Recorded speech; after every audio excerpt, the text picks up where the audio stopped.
And good morning. It is a Thursday edition of Glenn Clark Radio. That would make me Glenn. Griffin is here, but our friend Charles is running the board today. So any mistakes at all during the course of the show, like if I screw something up, it's Charles's fault, which I like. I like there being somebody that we can blame for anything that might go wrong today. Today's show is brought to you by UMBC Basketball. Tough one last night for the Retrievers against NJIT. Thought they had that one. That's why they need you when they get back home next Wednesday night against Binghamton. They need you to be there to help support them, get them that home court advantage. You can get your tickets right now at umbcretrievers.com. And if you had gone last night to check out the UMBC women, you would have gotten to see a buzzer beater, a game-winning three with 0.2 seconds remaining. We tried to tell you. It's on you if you didn't go ahead and get your tickets. I wouldn't miss it on Saturday when the UMBC women take on Vermont. Again, tickets available, umbcretrievers.com.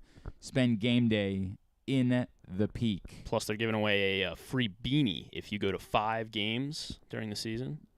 So you're trying to figure out what because you've been to one. Yeah, I've been to one. You're trying to do the math on whether or get not you can get the 4 more in order to Yes. get your beanie. That's a thing. That absolutely sounds like a thing that you would be concerned about, Griffin. That 1,000% sounds right. Got to figure out when I get down to Catonsville. Maryland basketball got a win last night. Later on in the program, Brandon Gaudin, who was on the call not only for last night, but also this past Sunday when Maryland nearly knocked off Purdue. He will join us a little bit later on in the program. We will make our championship weekend picks. By far the most difficult picks that I can remember with a lot on the line. Like, last week to me was so it's funny because I did go 4-0 last week, but they all felt so easy. Don't forget to mention me. that. Yeah. Well, I did, but I'm telling you, they all felt like when I replied to the email. Did you do the same thing last night? You just wrote it down? No, this is the issue. Now I've been thinking about it. I've talked myself in and out of 3 different things. Plus, Proctor's trying to play, mental warfare with me. I'm not letting him screw with me. I'm going to make my own decision. I don't care what he does. He can do whatever he wants. I'm making my own damn picks, you son of a bitch.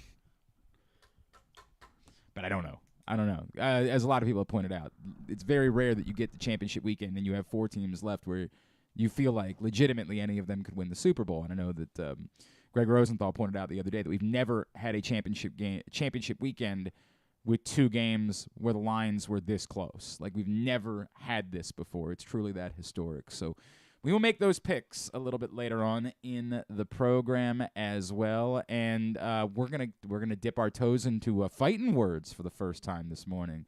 On top of Charles making his debut running the board, he also, for the first time, will do a full segment. And there has been a lot going on in the world of fighting. So we will try to get caught up on some of that. I don't even know that because we told him he gets 3 stories. It feels like there's even more than 3 that are relevant. Got some today. There was some on TBS last night. I don't care about the slap thing. If we're talking about, in fact, honest to God, I'm opposed to it. Like, man, that's one of the stories. I read Chris Nowinski's thing, and he's right. It's indefensible that we're putting that on television. Like, you can't defend Chris Nowinski, of course, is like the authority when it comes to brain injuries. Chris Nowinski said, what are we going to do next? Like, who can survive a stabbing? And I said, you know what, man? I don't try to be a tight ass about this type of stuff, but you're not wrong. Like, putting something on television that involves no defense and you're just able to watch someone get knocked out and, like, there's videos of dudes going into the fencing posture and, like, it's one thing in football. I don't like it in football, but in football, that's not the intent of what you're doing. That's the intent of this is indefensible. The slap thing. I'll speak on it later, but it seems like the intention is to really push the characters that are participating. All well and good, yeah. And if they were real fighters, I could talk about that. This is something that shouldn't even happen at a bar on a Thursday night. Like, this is gross, but we can talk about it later. This is my little contribution to youths as well. Because young people care about this? Yeah. Okay, all right. We'll talk about it later. And we can have that conversation. But I didn't care about it at all. It was irrelevant to me until I saw what Chris Nowinski posted, and then I said, yeah, this is not all right. All right, so those are the things that are coming up. Right now, just worth pointing out that today is kind of a special day here in Baltimore because today is the 17th birthday of the great Mo Gabba. And whenever we bring up Mo's name, I get emotional, obviously, but you start thinking about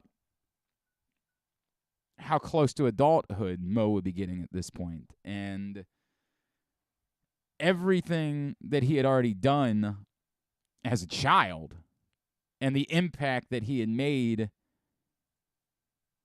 before ever setting foot in high school. And it makes you think about the impact he could have made had he reached high school and adulthood and for the rest of his life. And it makes you very emotional. It leaves you particularly sad. But you also reflect on what an amazing life he lived, of course, before he left us. And sorry, I didn't mean to. I get a little caught up when we talk about it. But today is Mo Gabba's 17th birthday, and it's really fitting that it worked out this way. This was not planned this way. It just so happened to work out that we had wanted to catch up with our friend Trey Mancini because since the last time we talked to him, he's had a lot going on in his life. Won a World Series, got married, has a new baseball team, and so we wanted to do it. And it's just really fitting that we end up having this conversation today on Mo's birthday. And it's always a pleasure and a thrill for me to welcome back our friend, the great Trey Mancini, who's with us once again this morning here on GCR. Trey, it's Glenn. It's always good to catch up, buddy. Thank you so much for taking the time for us this morning. Yeah, Glenn, of course, man. Thanks for having me on. This is the timing is pretty unbelievable that it just worked out that today was the best day for you. It is, of course, Mo's birthday today. He would be 17 years old. I'm wondering, Trey, as you were going through the World Series and obviously this life kind of changing moment for you, how much you thought about Mo as you were going through all that? Yeah, I definitely thought of him. I think about him a lot, actually. But especially during baseball season, especially when they were for me in September, and that rolled into the playoffs, unfortunately, too. So, but I had to stay the course, and that's something Mo taught me, too, that there's something always greener on the other side. So, like I said, he's always with me and all of us, all of us whose lives he touched. I mean, I think back to the story you told us about when you were scuffling at the All-Star break and you just wanted to spend time with Mo, right? And how that kind of worked for you, right? Like that when you're going through something, it just seems to be that like Mo is the easiest way for you to say, okay, let me put everything in perspective. Yeah, exactly. Yeah, puts everything in perspective and shows you that no matter what cards are being dealt at the time, it's up to you to choose how to live your life and carry yourself through it. And that's the greatest lesson he taught me. Oh man, it's really powerful. It's really powerful. I do think a lot about like what everything that Mo accomplished and what more he would have accomplished had he seen adulthood, right? Like it's the infuriating part is that we were robbed of, for everything we got, we were robbed of someone who was truly going to continue to change the world for decades to come. For sure. Yeah, for sure. His life was unfortunately cut short way too soon, but, I say it every time. He taught us more in his life than a lot of people can accomplish in an entire life expectancy, till their 70s or 80s. So, that's something that lives on forever. All right. So, our friend Eric Arditi, of course, he just sent me this. I don't know if you've seen this or not. There's a baseball card that is out there that someone was pulled. You know that there are baseball cards that include patches of jersey. And there is a Trey Mancini card that is out there, and it includes a patch or a little piece of your jersey. And it just so happens to be that the piece of the jersey, and we're going to share this on our Twitter account at Glenn Clark Radio, are the two letters from Baltimore, M.O. And this is one of the most... No way. Dude, I'm telling you right now, I'm going to retweet it, and I'm going to tag you in it, or I'm going to text it to you right now. It's one of the most amazing things I've ever seen in my life. Eric just sent me this. Oh, my gosh. I've never seen it before. Yeah, that's incredible. Dude, wow. I have chills right now looking at this. This is the most amazing thing I've ever seen. Hang on, I'm trying to text it to you at the moment. I'm gonna get a little emotional. Like, this is so freaking Yeah, powerful. what are the chances of that? That's pretty cool. Isn't it But, unbelievable? But yeah, those cards, they always cut up the jersey, put a little piece of the jersey in there, and yeah, that's really neat. All right, Wow. I just sent you the text, so hopefully you'll be able to see it because boy, that is something else. All right, Trey Mancini, That is awesome. dude, it's so cool. It's so cool. Trey Mancini is with us. Brother, how about these last couple of months for you, huh? These have been all right. Yeah, it has. It's been a couple months for sure, but yeah, it's been a great off season.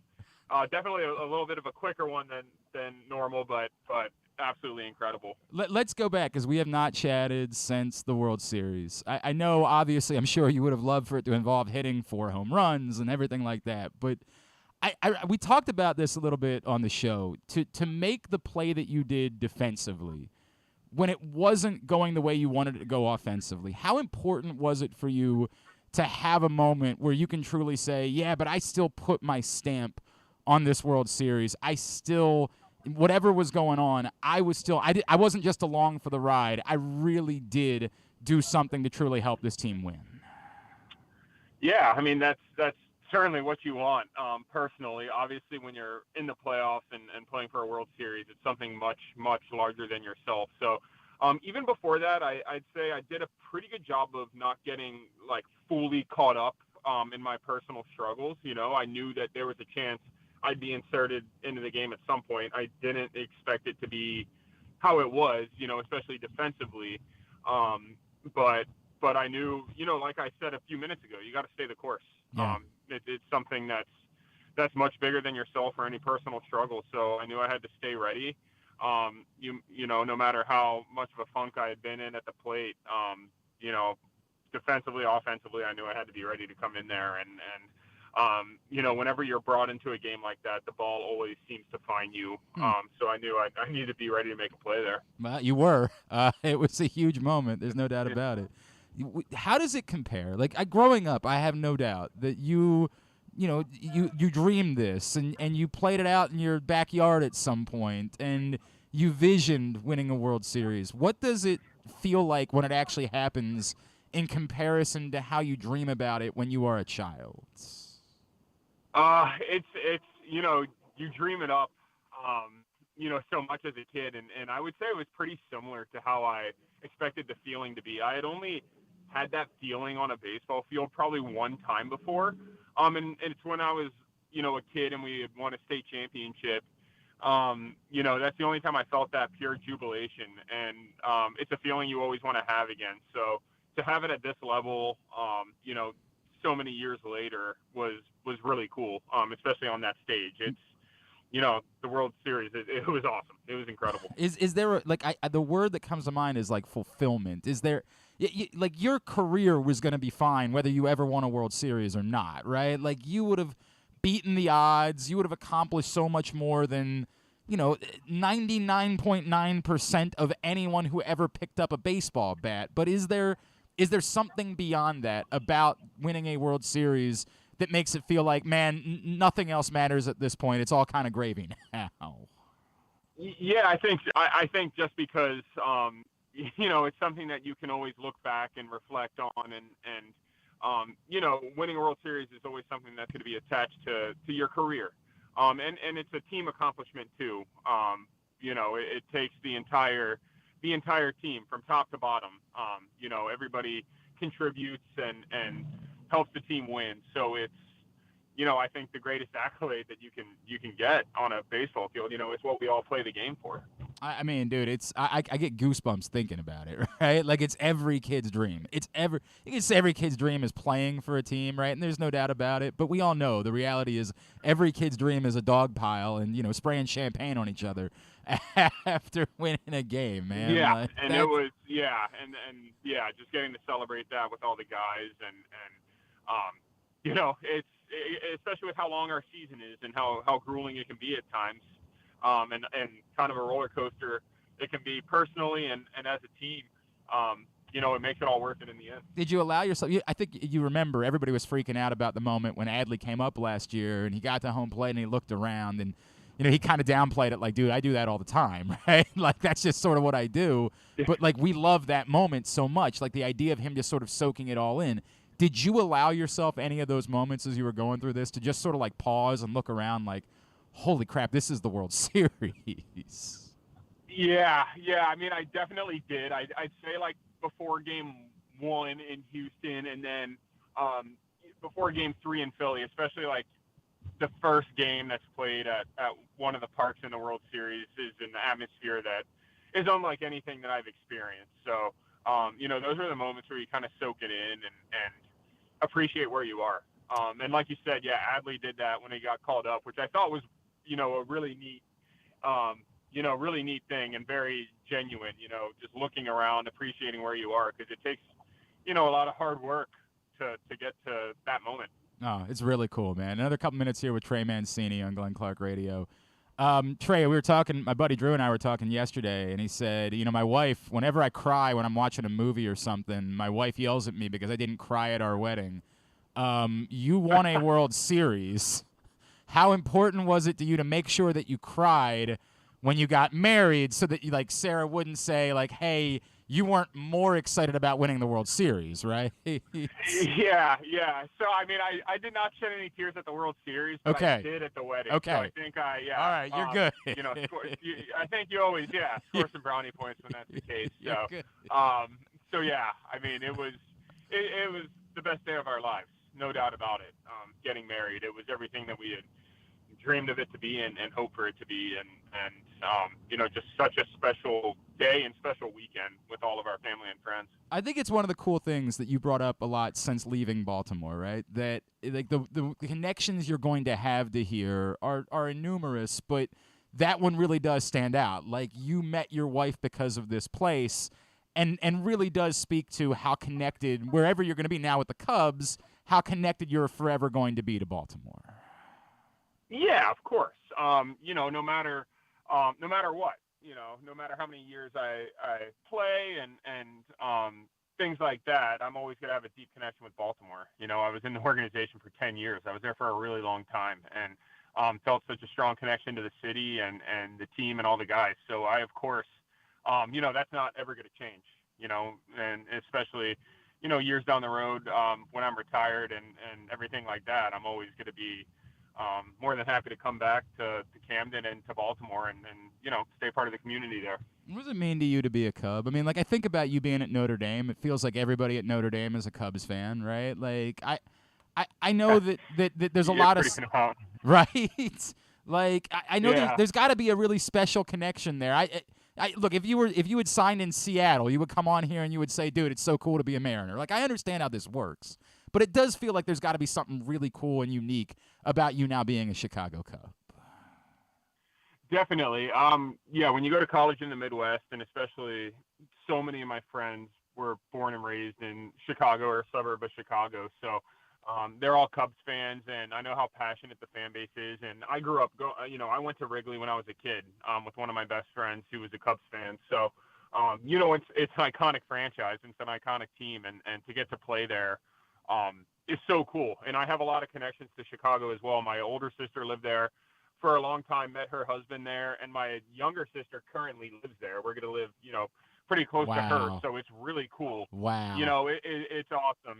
That's kind of another full circle thing for us too, is getting to play in Chicago. So, so excited, and seems like we're going to have a really fun group, and should be a really fun year for us there. Dude, that's awesome. That's really cool that it worked out that way for you. Like, was it the type of thing that you were like secretly kind of rooting for as you went into this process? Like, hey, I wouldn't mind if a phone call happened to come from Chicago, or did it almost kind of catch you off guard? Like, oh, really? Yeah, sign me up for that. Yeah. I mean, I didn't go into free agency with too many expectations, I think. I just kind of let it play its course. And, of course, your agent does all, the phone calls, everything like that, talks to the team. And he obviously kept me afloat of everything going on. And the Cubs were always there. They were always one of the teams that was very interested. So when I heard that, I did hope, that something worked out, because I thought that it would be a great fit. Obviously, playing at Wrigley is incredible. I love day games, and we have a lot of day games there, which is pretty cool, and yeah, it feels right. Dude, I'm not like a Cubs fan, but whenever I see like a big game and everybody in the stadium singing "Go Cubs Go" afterwards, I get a little jealous. I'm like, yo, that just sort of seems that's a scene, bro. Like that is. It is. You know, Right? it's certainly you know, summertime in Chicago is incredible, and you know, the summertime games there are so much fun. It's almost a tourist attraction for people visiting Chicago too, which is cool. You know, it's one of the staples of the city. You didn't happen to reach out to Brandon Hyde at all when that was on the table, like knowing how significant he was with Chicago for a few years, did you? So obviously we talked afterwards, you know, and he was so happy for me and just said that I'm going to love it. You know, when he came over to Baltimore, he would, you know, always speak so highly of the organization and his time there. So, you know, I had heard such good things from Michael Givens was there last year, who obviously is back in Baltimore, which is really cool. Yeah. You know, and he told me, you know, you would absolutely love it here. You'd be a great fit. And you know, I just have heard nothing but the best things. It's awesome, man. It's really, really cool. All right, I got to knock out the two that matter most before I let you go. One, first of all, how you doing? Health-wise, where are we at? Good. You know, knock on wood, still, you know, looking good. And yeah. That's all we can ask for. Feeling good, feeling like myself. That's awesome, bro. I appreciate it. Was there a moment through all of this where like you said, okay, everything is normal again? Like, was there one moment you look back on like, I don't know, I feel like completely like myself again?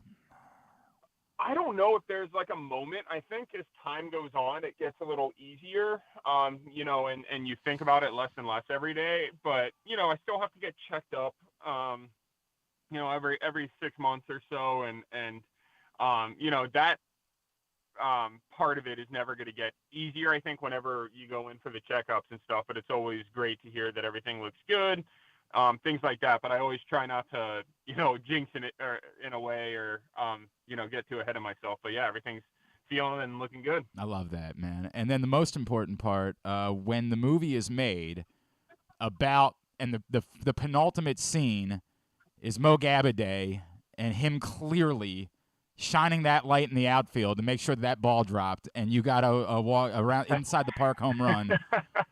Who plays Trey Mancini in the movie? And oh my God! And how worried are you that nobody is going that 20 years from now, when people watch the movie, no one's going to believe that it actually happened because it's too impossible the way that it played out? Yeah. I'm not sure who would play me in a movie, but yeah, that's a moment I still think of quite often. I still can't believe that happened. Right. You know,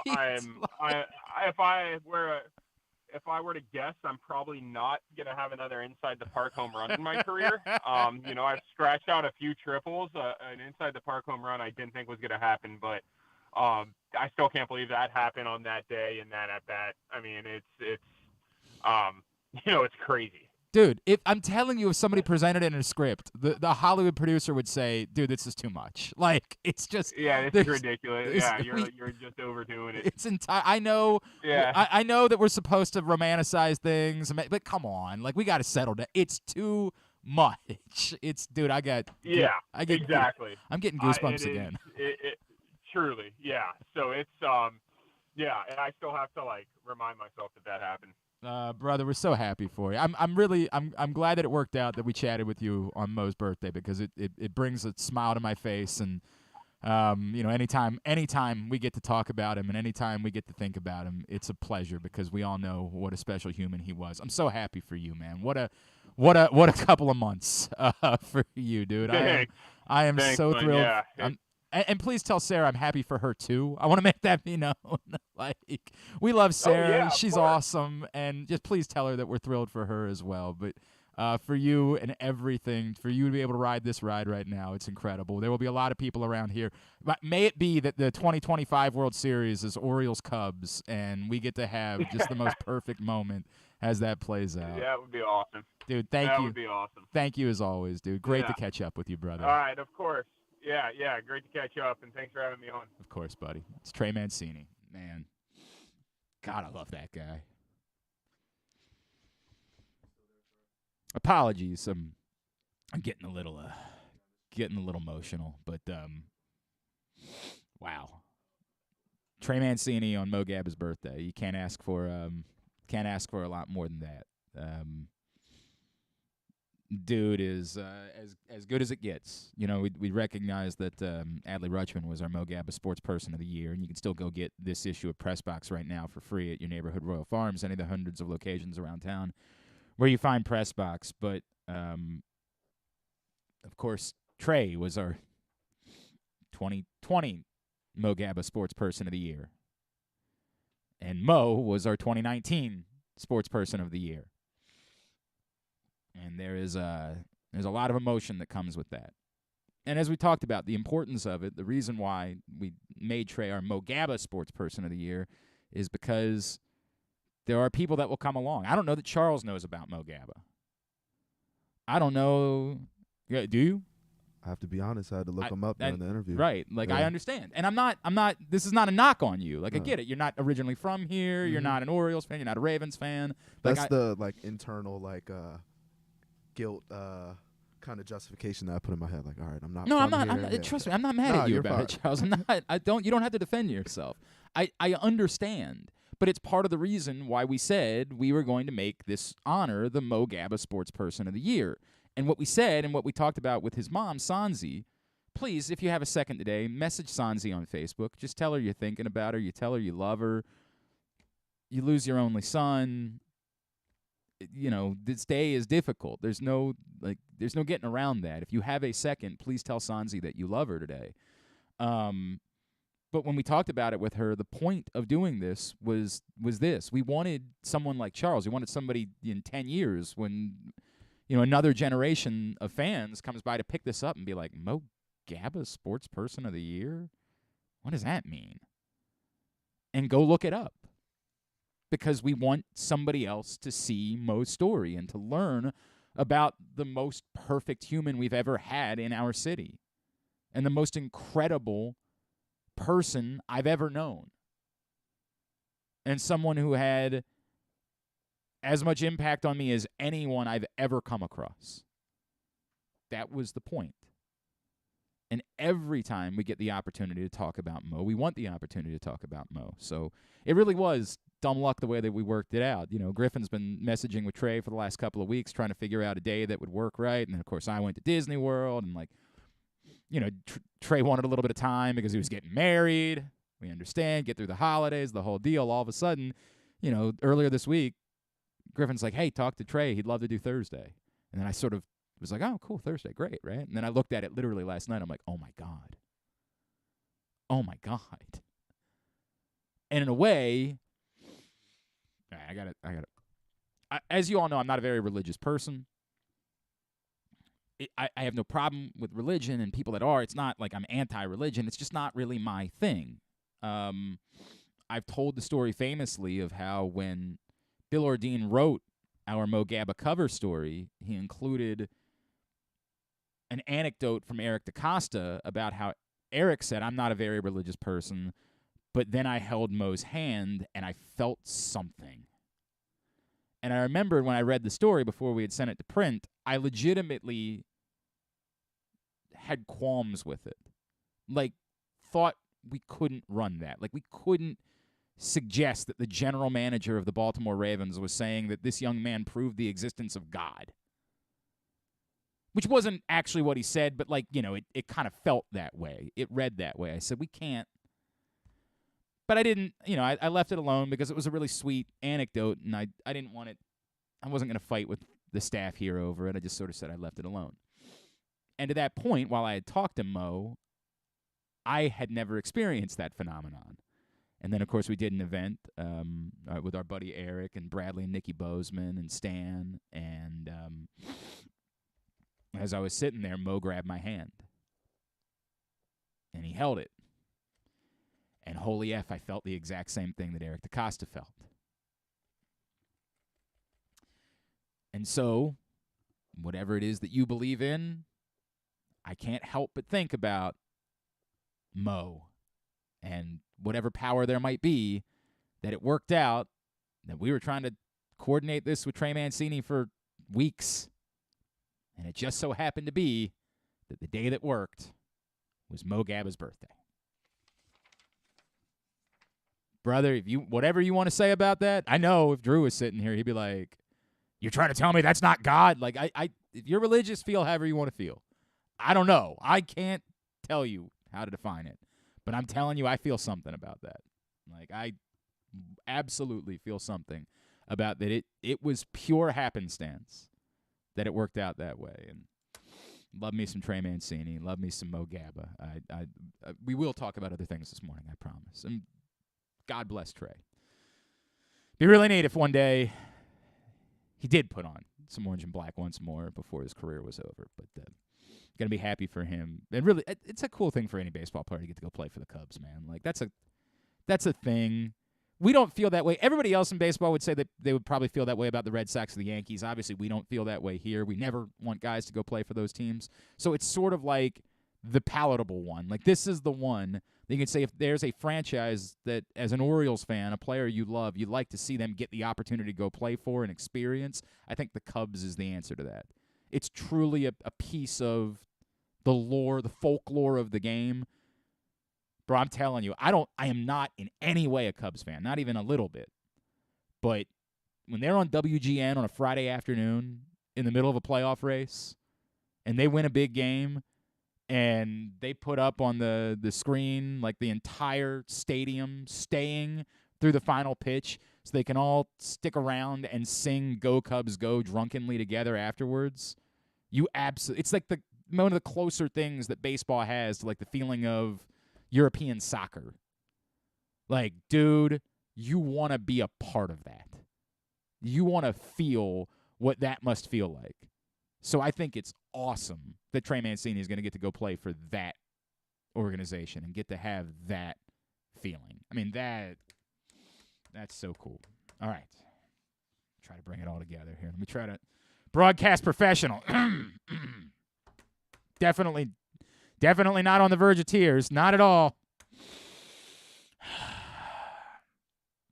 Hi, it's Glenn Clark Radio. It's a Thursday edition of the program. Today's show is also brought to you by PressBoxOnline.com/offers. You perhaps have never signed up for DraftKings before. And if you haven't, then I need you to do something. What I need you to do right now is go to PressBoxOnline.com/offers. And say, well, why am I doing that?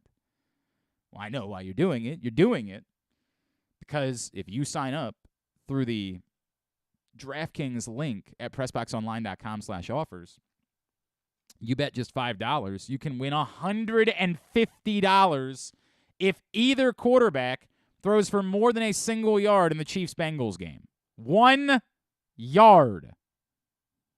Either one. So if one of them gets knocked out on the first play, you're still cool. You say, well, I have signed up for DraftKings. Has your wife? Has your girlfriend? Have they both? Has your husband, your boyfriend? I don't know who we're talking to. Whatever you're into. I said my mom. You said, show. Did she sign up? I'll ask her. You better get on it. You only got 3 days left, bro. Yeah. You only got 3 days left. No, you know, of course, Charles cannot because he's a college athlete. I have to wait down the wire, really put the feet to the fire. Yeah, right. All right. You got to get on that. Someone in your life has not signed up for DraftKings. Mrs. Clark had not signed up for DraftKings, but now she has because we got to make up the money that we lost on Disney World. We got a bit of a problem. Somebody has not signed up for DraftKings. You don't have to. There's no catch here. It's not free bet money. It's just money.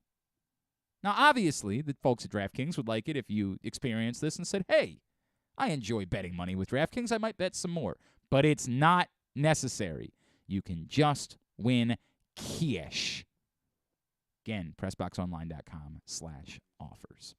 All right, when we come back in, we will talk about the Maryland game last night. Brandon Gaudin is going to join us. He was on the call for Big Ten Network. That is on the way as we continue on a Thursday edition of Glenn Clark Radio.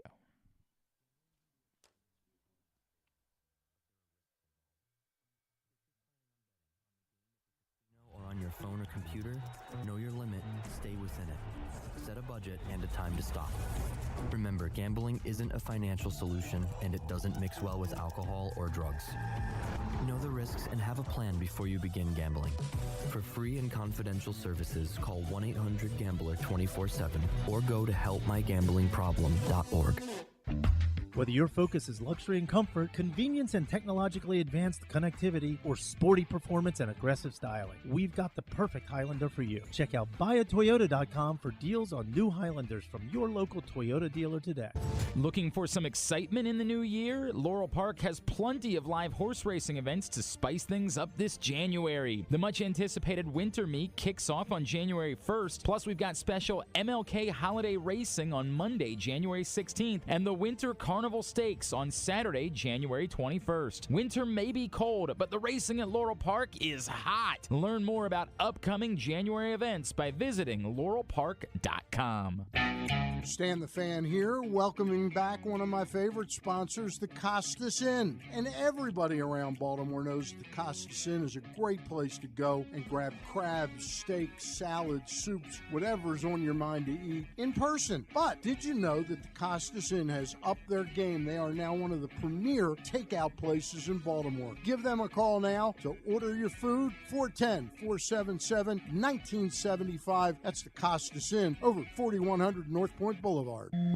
Another Oriole season is in the books, and the Bat-Around was there every step of the way as the Birds posted their first winning season in 6 years. And after promoting 2 #1 overall prospects in Adley Rutschman and Gunnar Henderson, Mike Elias has said it's liftoff from here. Hi, I'm Paul Valley, and along with my co-host Zach Goodman, we'll be here every Saturday from 10 a.m. to noon all off season, discussing every signing, trade, and waiver claim as we navigate the cold winter months that lead to spring training. You can watch us at youtube.com/PressBoxOnline and Facebook.com/PressBoxSports, or listen live at PressBoxOnline.com/radio. And if you miss a show, you can find us anywhere you get your podcasts. So tune into the Bat-Around with Paul Valley and Zach Goodman every Saturday from 10 a.m. to noon right here at PressBox Sports. It's the perfect time to sign the young basketball fan in your life up for a membership in the Retriever Kids Club. It includes free youth admission to all regular season UMBC home games, plus a t-shirt and a drawstring backpack. Membership is only $35. It makes a great gift. Visit UMBCRetrievers.com/Kids Club for more info. Membership is available for kids 12 and under in the Retriever Kids Club. Again, UMBCRetrievers.com/Kids Club. If you can't listen or watch live, you can subscribe to the show via Spotify, Amazon, or Apple Podcasts. Leave a 5-star review while you're there. Or, if lying isn't your thing, we'll take a 3.5-star review too. If you missed it a little bit earlier in the week, Stan the Fan Charles and Ross Grimsley caught up with Matt Blood, Orioles Director of Player Development. You can find that show right now by going to Facebook.com/PressBoxSports, YouTube.com/PressBoxOnline, or PressBoxOnline.com/video. Stan the Fan Charles, Ross Grimsley, and Orioles Director of Player Development, Matt Blood. So, Marlon Humphrey's going war on pizza now? Did I see that correctly? He's, as if he's not trashed everything else that people love, he's now included pizza on that list. Was he in Japan? And somebody. So his reasoning is kind of right, but these are two different things, right? So I saw this tweet, and look, Marlon and I have had plenty of conversations about his terrible food takes. I like Marlon not only because he's an outstanding football player, obviously he's an unbelievable football player, but I dig how interactive he is. He and I talked about that. We were out in an event, just kind of happenstance last summer, and I said, dude, I know we clown you about it, but I hope that I appreciate how the lengths you go to be interactive with Ravens fans. Like, I think as much as we make fun of your takes and as much as we make fun of some of the things you say, I hope you understand that, like, there is something about that endears you more to fans, that you are putting yourself out there. And we found out that, like, in season, somebody else is doing some of his tweeting for him, and then he takes it back over after the season is over. But I think this community feels more of a touch with Marlon Humphrey only because he interacts, like, he is involved. He texts, he tweets back, like, he absolutely provides himself, a platform for which to be involved with Ravens fans. So he tweets the following. I just don't understand pizza lovers. It's all the same. No such thing as the, quote, best pizza spot, unquote, blah, blah. It's a weird thing because somewhere in there I think there's a point. And I've said it before. I think there are people, I kind of make fun of New York because of this. Like New York, they're like, dude, it's home of the best pizza. And I say, no offense. There are places I can get pizza in Maryland that are just as good as New York pizza. Having that be your food stuff isn't like crabs or crab cakes in Baltimore. You can't go anywhere in Iowa and replicate that. But even the best pizza in New York, I can go somewhere in Maryland and get something that replicates it. But he followed it up by saying, I'm going to Japan and someone suggested we get the best pizza. Pizza? Bread and cheese? Why would I go to Japan to get Pizza Hut? And there is a point in there as well, which is why in the hell, who is your friend that when you're going to Japan would suggest, let's go get pizza? That's insane. Like, imagine you're planning a trip somewhere. You're like, we got to go get all this food. Even in within the States. Like, I go down to Charleston, for example. A couple summers ago, I went to Charleston.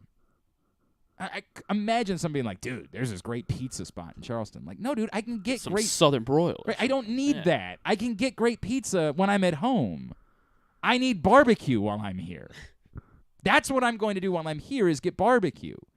Somebody visits here from out of town, I'm not going to say, dude, you know what we need to do tonight?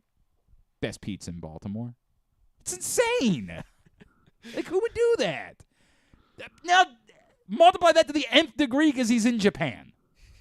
So I get his point about that. It's nuts that anyone would suggest, hey, we're on this trip to Japan. We should probably go get some pizza. Get the entire F out of here. But trashing pizza in general, wrong. Yeah, it's not okay. Not okay. We'll have to take it up with him. All right, Maryland gets a big win last night as they take care of business against Wisconsin. Our next guest has been on the call, not just for last night on the Big Ten Network, but he was on the call as well on Sunday as Maryland nearly pulled off the shocker on the road at Purdue, put up a hell of a fight in the comeback effort. Joining us now, he is Mr. Brandon Gaudin from Fox and Big Ten Network. He's with us here on GCR. Brandon, it's Glenn in Baltimore. It's great to catch up with you as always. Thank you for taking the time for us this morning. Yeah, it's been a while. It's good to be back with you. I will say really quickly, I was listening in on the pizza debate, and I think as a general rule, you are correct, Glenn, but there can be exceptions. And there's a place called Sabatino's in Charleston that is owned and operated by a guy who's from the Bronx. Brandon. Some of the best pizza you'll ever have, Glenn. Okay, but all right. I'm hearing you, but telling me right now that I get a trip to Charleston next week. I'm going, well, first of all, I'm probably going to go hang out with my friend Ralph Friedgen if I go do that. So there is that to begin with. But I get a trip to Charleston next week for one day, and my option is Sabatino's or Rodney Scott's barbecue, and you're telling me that I should take the time to go to Sabatino's instead of Rodney Scott's? I'm just saying there are exceptions to the rule. I'm not a barbecue guy myself, so what? I would go to Sabatino's, but fair enough. If you're an outsider and you're looking for the local cuisine, go get your barbecue. Do you hate puppies and apple pie as well? No, but I do hate kittens. So you know what?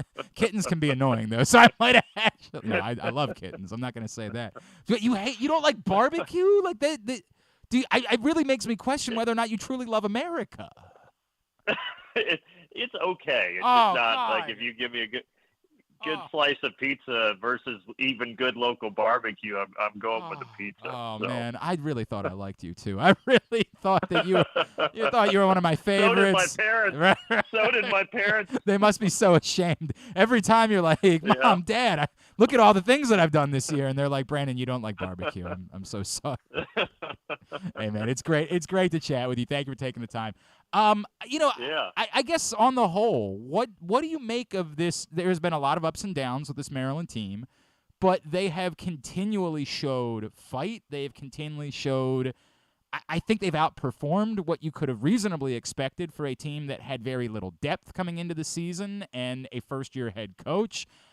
It's not, we're not confusing them with a team that's like a threat to make a Final Four run, but it feels like there's a lot of reason for macro and micro optimism right now for Maryland basketball fans. I agree completely. Yeah, I mean, it's an interesting roster. It's a roster that is, like we see so often these days, especially coming out of the COVID and the grad transfer situation, that it's kind of cobbled together, and then you throw in that you've got a program that's had some turmoil, obviously, the last few years, and a new head coach. And so, to me, if they can find their way into the NCAA tournament this year, that is a major success and will really help set the groundwork for next year.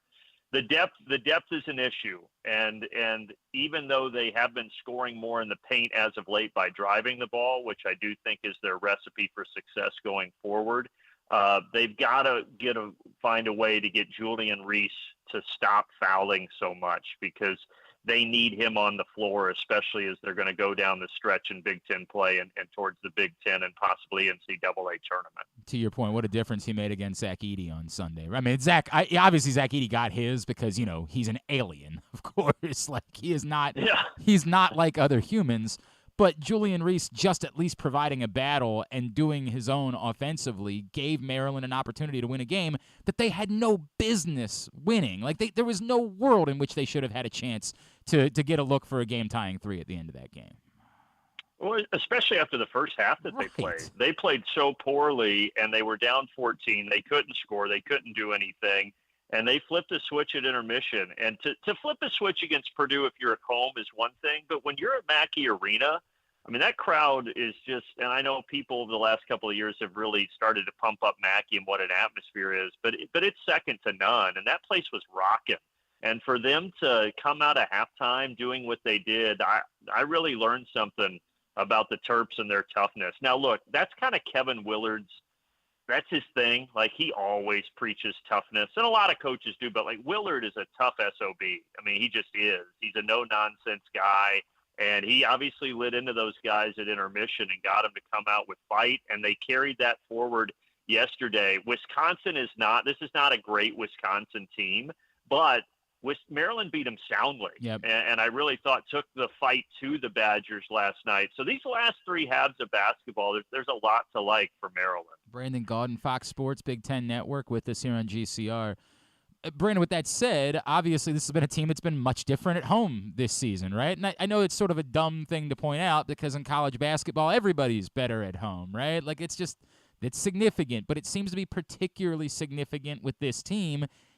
Is it something – Seth Greenberg a couple weeks ago tried to suggest to me that this is how you make up for your lack of depth, that this team has to hold their own at home. They need the emotional edge of loud crowds because that's how you go about making up the depth. I know there's no analytic that can prove that. I know we can't have Ken Pom explain it to us, but do you feel like there is something about this team that, given their limitations, holding their own at home is their path? Win the games that you can at home.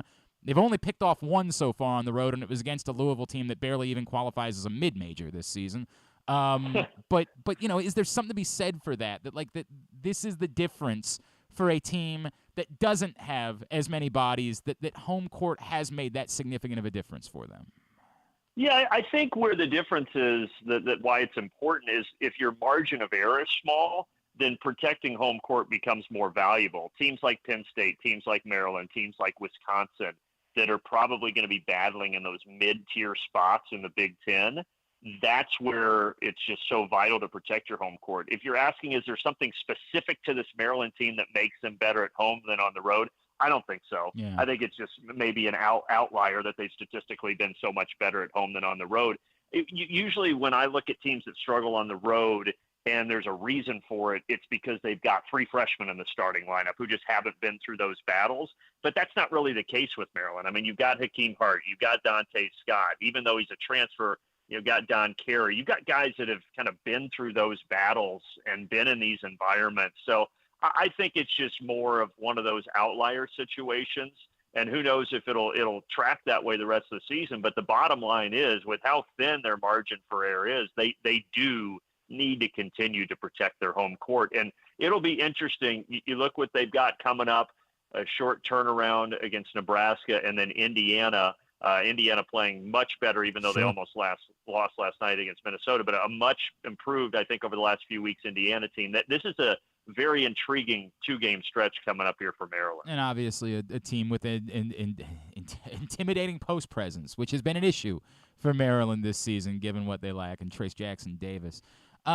Brandon, the story of Jahmir Young to me is so cool, right? Like, because every time you watch him, you just keep saying to yourself, why was this dude not at the highest level of college basketball for the last 3 seasons, right? Like, why was it that it took this long, especially coming from a program like the Matha, right? Like, it's not like he was wildly under the radar. What were people missing? This guy can clearly play, not just, like, capably, but at a really high level.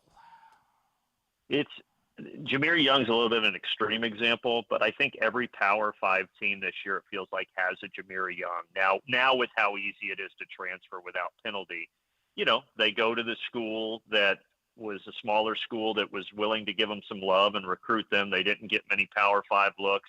They tear it up after a couple of seasons, and then they realize they've got a bigger opportunity. And, oh, by the way, now they can go and make some more money at these bigger schools, and I think that's what we're seeing with Jahmir Young. Now, why did he not get a look out of DeMatha? Well, he had some really good teammates, and he was undersized, and let's just call a spade.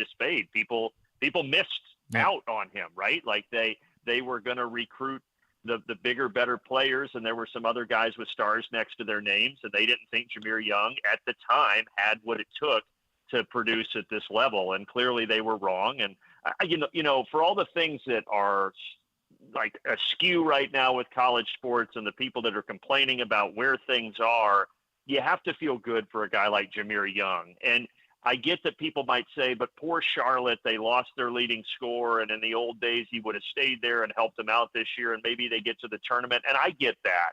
I do understand that. But just for Jahmir Young to be able to come back home where he wanted to play and be able to finish off his career in his hometown with his friends and family in the stands, and having the type of year that he is, and proving that, hey, I can do this on this level and maybe get a look to do so professionally, you have to feel good for the kid. I don't know him well. I've just chatted with him a little bit at shoot-arounds. Seems like a tremendous kid, and hopefully his success will continue here the rest of the season. It really is an awesome story. I mean, it's a really, really awesome story. As we look ahead, Brandon, just you point out, like, the NCAA tournament being a remarkable accomplishment, it seems like there's a viable path, right? Like, the league, obviously Purdue is, they are in a league of their own, right, within the Big Ten.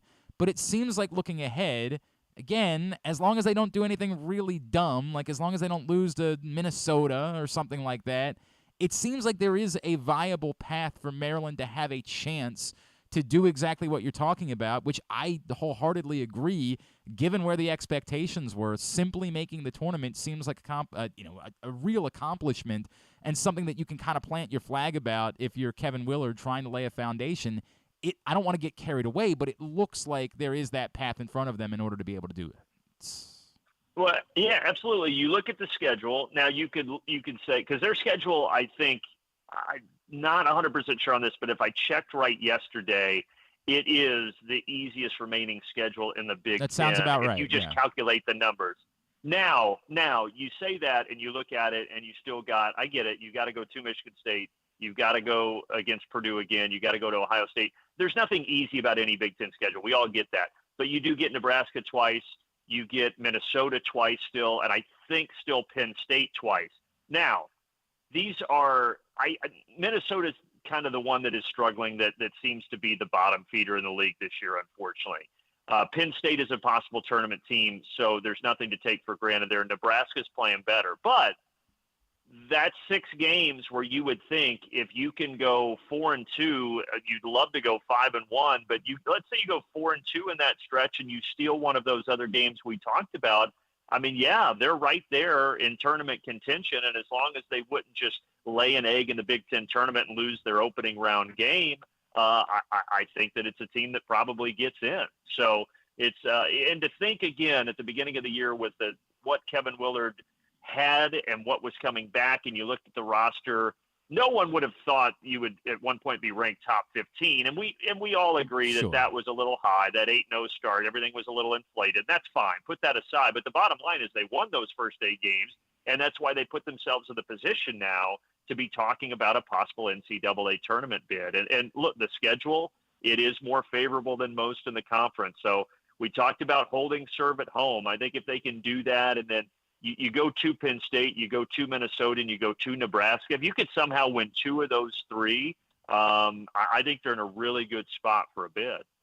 You know what? It all sounds good to us. From your lips to God's ears, Brandon Gaudin. May that be the case. This is a promise for you. First of all, where else are we seeing you? What's your schedule like the next few days? Where are we going to be seeing and hearing you? I get a few days off, and then I've got UConn and DePaul next week, and then Purdue and Penn State, and UConn and Georgetown are my next 3, I believe. Okay. So it'll be – I do 75-80% Big Ten, and then about the rest is the Big East stuff, so I split between the 2 leagues. But yeah, I'll just be bounced around, and then I'll be at the Big Ten tournament again this year for the first 3 days, which I always look forward to. This is my promise to you. Whenever you have a Baltimore assignment, whether it's a Ravens game at some point in the future, whatever it is, I don't know how that's going to work out, but if you ever get a Baltimore assignment in the future, I'm going to take you out for Blue Pit Barbecue, all right? And we're gonna give it a shot. We're going to see how you feel about it. We're going to try again at some point, all right? I thought I was supposed to come up there for crab cakes. Hey man, you know what? That really, I would be shameful of me if I'm doing the thing that I said earlier I wouldn't do. That's the funny part. I promise you, whenever you're in Baltimore again, dinner's on me. All right. It's a deal, man. Thanks for having me. It's good to catch up with you. Brandon Gaudin, really appreciate you, man. Thanks for doing it. Uh-huh. Brandon Gaudin, Fox Sports, Big Ten Network, with us here on GCR after he called the last couple of Maryland games. Appreciate him taking the time. And, again, cautious optimism would be the way that I would describe it. Like, I'm not getting carried away. I still think that depth is going to be a problem for Maryland, but, you know, they've held their own at home. The schedule is favorable for them. They have enough, you know, solid wins, as Patrick Stevens pointed out the other day, that, you know, as long as they don't fall apart, as long as they don't do anything really stupid, there is a real path ahead for them to try to find their way into the NCAA tournament, which before the season, I don't know that I really saw that. I don't know that I saw that as being something that they would be capable of doing. So noteworthy to say the least. All right, winding down hour number 1 of today's show. It's also been brought to you by your local Toyota dealer and buyatoyota.com. The Toyota Tacoma comes in a range of models and trim lines, so you can choose the perfect Tacoma to reflect your unique personality and driving habits. Check out buyatoyota.com for deals on new Tacomas from your local Toyota dealer today. When we come back in, it's time for us to make our championship week picks. Our loser has already been clinched, so most everyone participating is doing it ceremonially. They're just doing it to sort of pad their stats, or the opposite of that, perhaps, at the end of the year. But at the top of the table, there remains a bit of drama, so we got to get that solved. So we'll do that when we come back in. Championship Week picks, Ken Zalis next. It's Glenn Clark Radio. It's the perfect time to sign the young basketball fan in your life up for a membership in the Retriever Kids Club. It includes free youth admission to all regular season UMBC home games, plus a t-shirt and a drawstring backpack. Membership is only $35. It makes a great gift. Visit UMBCRetrievers.com/Kids Club for more info. Membership is available for kids 12 and under in the Retriever Kids Club. Again, UMBCRetrievers.com/Kids Club. The latest edition of Press Box is available now, and it's our annual Best Of issue. On the cover, we recognize Orioles catcher Adley Rutschman as our 2022 Mo Gabba Sports Person of the Year, and he sits down with us to discuss how his arrival in Baltimore was simultaneous with the Birds' turnaround. Also inside, we recognize the top people, performances, and moments of the year throughout the local sports scene. Press Box is available for free at over 500 area locations, including 60 Royal Farm stores, and you can always find the entire edition as well as the best daily coverage of the Orioles, Ravens, and Terps at PressBoxOnline.com. Looking for some excitement in the new year? Laurel Park has plenty of live horse racing events to spice things up this January. The much-anticipated winter meet kicks off on January 1st, plus we've got special MLK holiday racing on Monday, January 16th, and the Winter Carnival Stakes on Saturday, January 21st. Winter may be cold, but the racing at Laurel Park is hot. Learn more about upcoming January events by visiting laurelpark.com. That first sip. That first bite. Start your day off right with a delicious breakfast at Royal Farms. Choose from a fantastic selection of fresh Royal Farms breakfast sandwiches and top it off with a rich hot cup of the freshest coffee in the world. At Royal Farms, breakfast is available day and night. It's the freshest breakfast in the world. Real fresh, real fast. Royal Farms.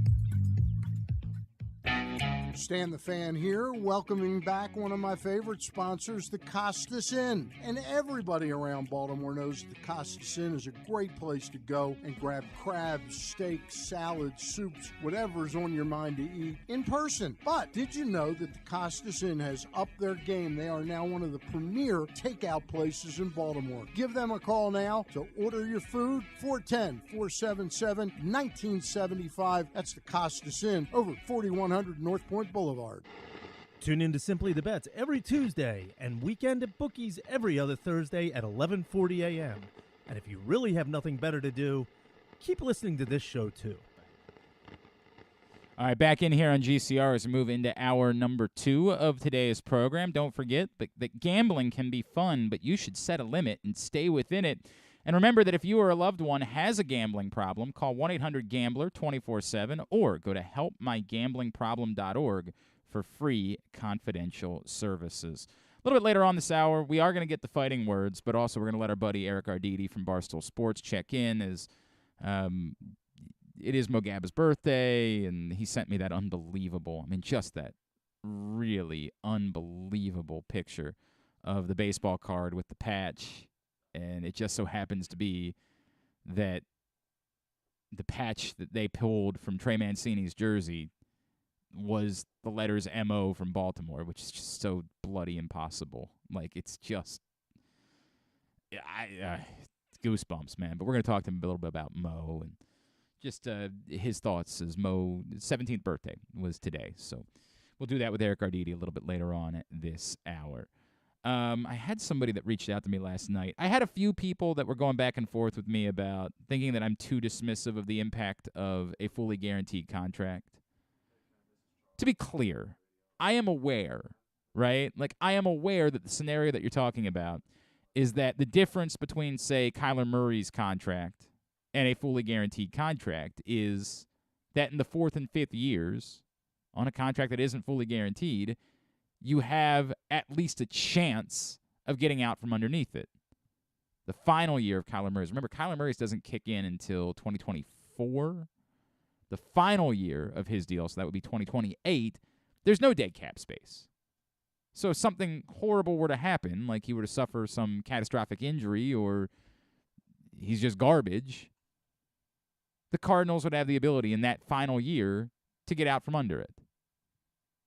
The year before that, it's minimal. It's something like $8 million of dead cap space. So they could get out from it potentially with minimal damage 2 years ahead of time. But again, I pose this. The likelihood of that happening. You're talking about, what, a 15% chance at best, I think if I'm being generous, of something awful happening with a young, talented quarterback, and someone who, by the way, is far more accomplished than Kyler Murray is, to be fair about that. 15, at best, % chance of something like that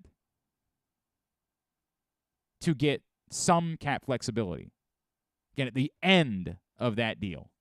And that's what you're willing to risk losing your quarterback over?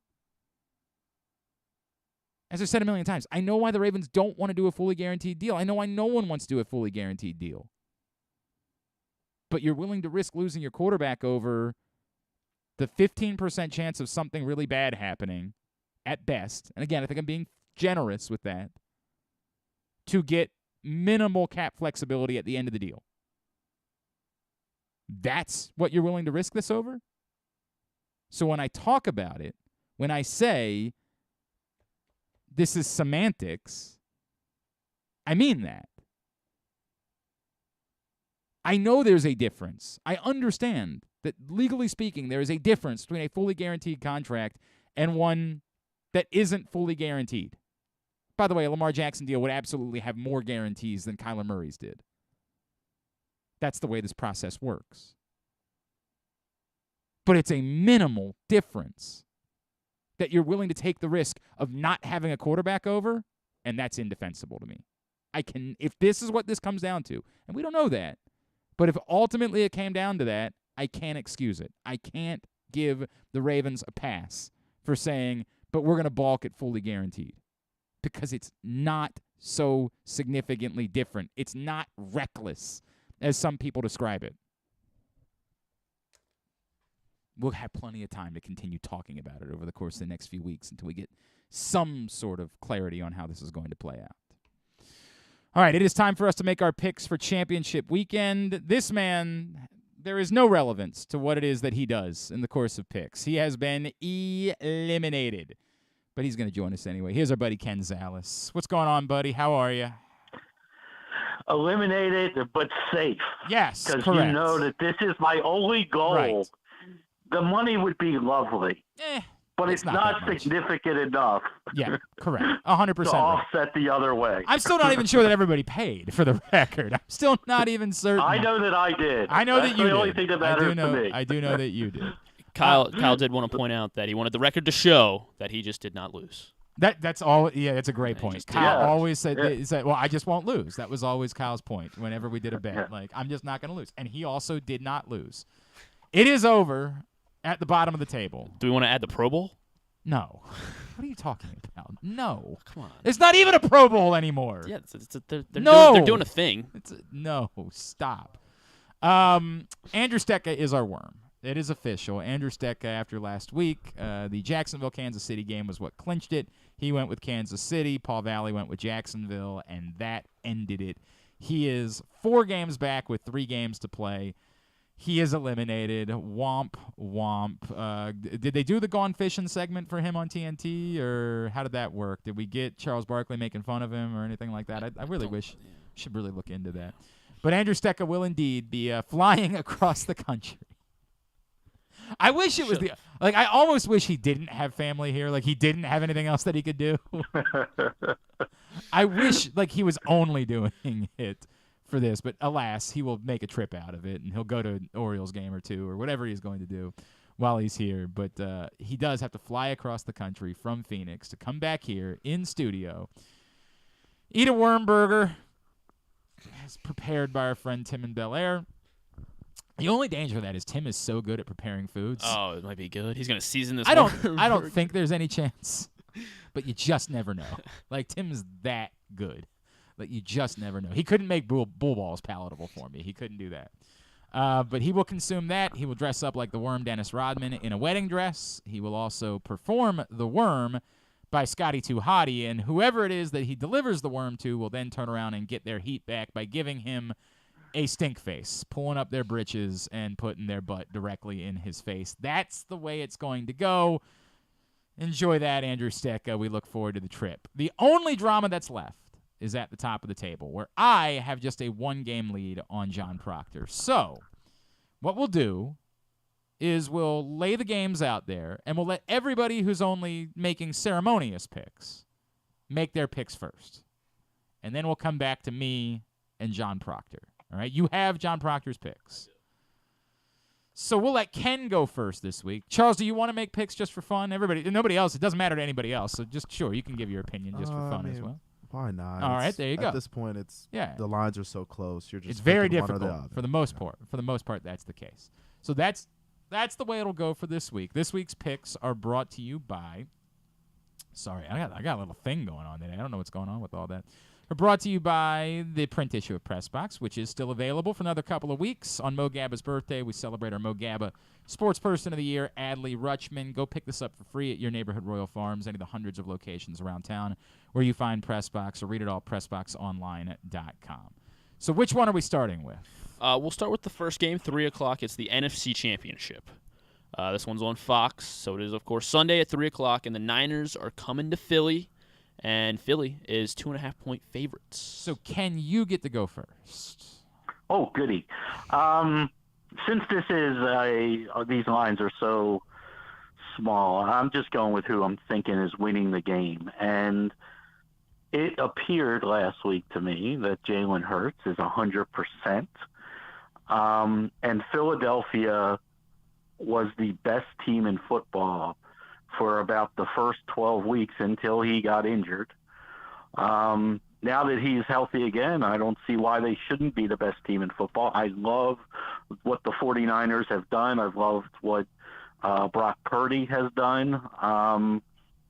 But it's only 2.5. I'm taking the Eagles. All right. So Griffin? Yeah, I mean, this one's, I mean, they're both pretty tough, but this one's tough because just like Ken said, the Eagles, like, you kind of forgot about them once Jalen Hurts got hurt. Well, you might have. I did. Yeah, I did. I did not. Yeah, good job. Yeah. I feel like the 49ers have been playing better for longer, so that's why I'm leaning the 49ers. Did you see the video that I think NFL Throwback put it out? It was because Brock Purdy and Jalen Hurts played each other in 2019 with Iowa State and Oklahoma. Yeah. Yeah, and it turned into a really close. Brock Purdy came a 2-point conversion away from winning it, coming back. And I feel like the 49ers, I mean, they're both really good teams. 49ers have been slightly hotter, I think. I'll take the 49ers. All right. Charles, road underdog. Charles, you can go next. I'm going to take the Eagles as well. They had their big blowout win last week. Charles, you got to either kind of turn your mouth. Yeah, right. They had their big blowout win last week where San Francisco had theirs in the wild card. So, yeah, I'm going to go with the Eagles. They're kind of riding a hotter streak. Okay. I know San Francisco played a tougher team in Dallas, but it's Dallas. Yeah, I agree. They were always going to lose that game. That's just the way it works. 49ers haven't lost in, I don't know. All right, the other irrelevant boys. All right, let's see. Paul will be on the 49ers with myself. Andrew Stetka on the 49ers with me. Oh, boy. Yeah. It's irrelevant, It is so irrelevant. I don't know how that factors. So then Ken is what about Kyle? Ken and Charles on the Eagles, Kyle on the Eagles. Kyle is also on the Eagles. Yes. And I will be joining them with the Philadelphia. Withholding John's pick right now? Yes, correct. I will be joining them with the Philadelphia Eagles. You will? I don't, again, I don't know how anybody has any sort of strong feeling about this. You're not wrong. The 49ers have been playing great football. They didn't play great last week, as Charles just pointed out, but, even when they didn't play great, they still played well enough that they were able to be a decent football team. I think that Ken is right. I think that the Eagles, I don't know if I would go as far as saying they were the best team in football season. They were obviously the best team in the NFC. Their roster is just so well constructed. They're so loaded all over the field. And Brock Purdy played just mediocre enough last week for me to buy into the idea that could make the difference. The only thing that freaks me out is that, normally I say, if you give me a good team getting points, I should always take the good team getting points. But to Ken's point, it's less than a field goal. Yes, there's totally a chance this ends up being a 2-point game. It absolutely could end up being a 2-point game. But at 2.5, I think Philly's going to win. I have to roll with Philly. So the Eagles are my pick. Now, importantly, trailing one game in the standings, Jon Proctor will be taking the San Francisco 49ers. Ooh, so there's high drama for this football game. All right, very good. He's going to put on his Eagles jersey. I do not have one of those. This is the part that I hate. I would really prefer if San Francisco won, right? Like I said that earlier in the week. To me, they're the most palatable of all of the scenarios left for Ravens fans. I just know too many Eagles fans. While I'm cool with Philly, I have no issues with Philly. I just know too many Eagles fans who will become very douchebaggery. There will be significant douchebaggery because of it. So I would prefer that San Francisco won, but not any longer. Now I will prefer the alternative. Why the hell are you rooting for Proctor, by the way? Don't you know that Proctor is the biggest heel of everyone? I guess not. You got it. You're not. You haven't been around nearly long. You have program. not been around nearly long enough. Proctor is a massive heel. You are not supposed to root for Proctor. Well, you want to say you're rooting for no one, fine. I'm good with that. But rooting for Proctor makes no sense. He's a huge heel. He's the upset. He's trailing. I don't think that's an upset at all. If Vegas put out the odds for the GCR picks contest. He was leading a couple of weeks ago. For God's sakes. All right. To the AFC Championship on CBS. Sorry, I clicked out of it. On CBS, 6:30 Sunday nights. Bengals at the Chiefs. Line has done some crazy movement since we got it last night when the Bengals were still favored. So it opened up with the Chiefs 1.5-point favorites. Then Monday it went to Chiefs +1. By Tuesday, I think it was Chiefs +2.5. Then it went back to +1 yesterday, and now the Chiefs are back to favorites after seeing that Patrick Mahomes looks fine at practice. Everybody's like, oh. But he didn't really do anything at practice He was either. running. Like, well, I mean, if they were calling it a high ankle sprain. Well, yes, typically. All right. Anyway, get to the point. The Bengals, we got it last night. Bengals -1 going on the road into Arrowhead. Ken Zalis. I mean, if it's a pick'em game, which I think most people probably think it is, but you get 3 points normally for being the home team. Correct. This is all because when this line was made is because Patrick Mahomes you didn't know. Now that you seemingly know, I mean, the fact that we saw him without braces on and doing a little bit of jogging and walking without a limp, Casey's a tough place to go and play. I know that Burrow owns them. Yeah, the Bengals have done pretty well. Joe Burrow 3-0 he owns them. ATS. He owns them. I can't. I got to take the home team in Kansas City. I am in agreement. I feel like so Pat Mahomes. I saw the stat while they were underdogs. He's like 7-1-1 against the spread as an underdog, and I feel like they're kind of carrying that mentality with them, even though the line has obviously shifted back in their favor. But it's so hard to go against the Chiefs. Plus, I don't like the Bengals. I'm going to take the Chiefs. Plus, I'm getting a point now based on the way that we're doing it. All right. So you always hear that the Bengals defense is underrated, but they never really get their flowers. Like, it's to the point where, like, everybody says it, but everyone still believes that they haven't proven themselves. Mm-hmm. So I think they're going to go out there and get another win again. Also, I had a high ankle sprain this past football season. You can run, but it's not feeling good on a Wednesday or Thursday. And it gives you that doubt going into a game for sure. Okay. No matter what grade the sprain is. All right. Joining you on the Bengals, Charles, is Andrew Stetka. Oh, I got bad news. He's very bad at this. That's okay. Bad news. I'll take the 3-0 track record. There's that. That is relevant. Paul, Kyle, Ken, and myself on the Chiefs.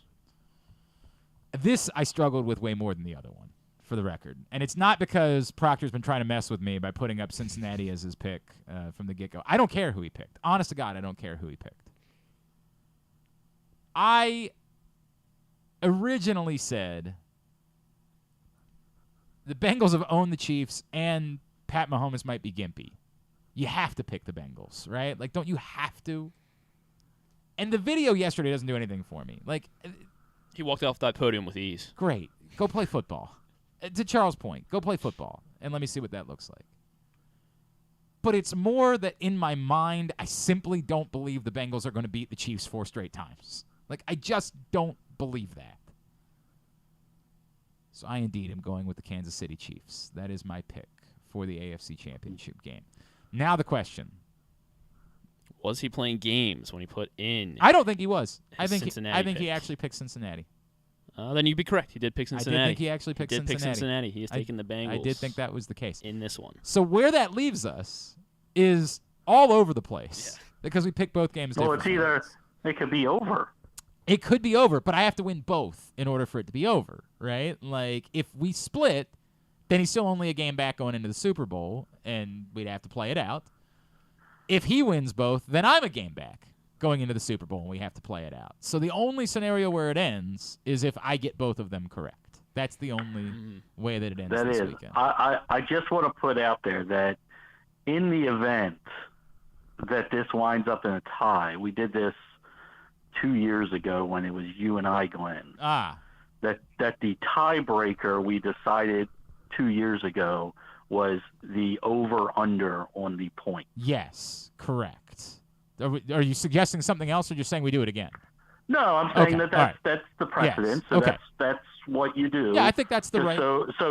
So Griffin knows. But wasn't the way that we did it that whoever was trailing, because there's no way we could be tied because we picked the 2 games separately. No, so whoever I think we weren't we. I think I was whoever was up 1. I think whoever was trailing got to pick a number, and then whoever was leading got to pick over or under. Oh, okay. After Something that like point, that. right? Wasn't that the way it went? That part I'm not clear on. I just know it was an over-under situation. I think that's the way we did, to give the advantage to the person that was leading. I think the way we did it. Now, first of all, if it plays out this way, and somebody's up by 1 going into the Super Bowl, and both people pick the game the same way, then it's just over. It's just over. You don't get to change your pick based on whoever the other person picked. You have to, we'll have to ahead of time. If John's up by 1, he messages you his pick. I announce my pick, and if it's the same as John's, then it's just over, right? Like it's over. It's over at that point. Yeah. But if it's relevant, I do believe the way we did it is we allowed the trailing team to set a number of total points. Like, I'm going to go with 63, and then the leading team. I don't actually think somebody would go with 63, but just bear with me. And the leading team would say, College football championship. That's crazy. I'll go under, right? Like, give me 62, and then you get everything 62 and below. I think is the way that it worked, but we will double check on that. KZ, you're retired now, but not really. So tell me who it is. Tell me who you're starting to salivate over at 23 in the draft.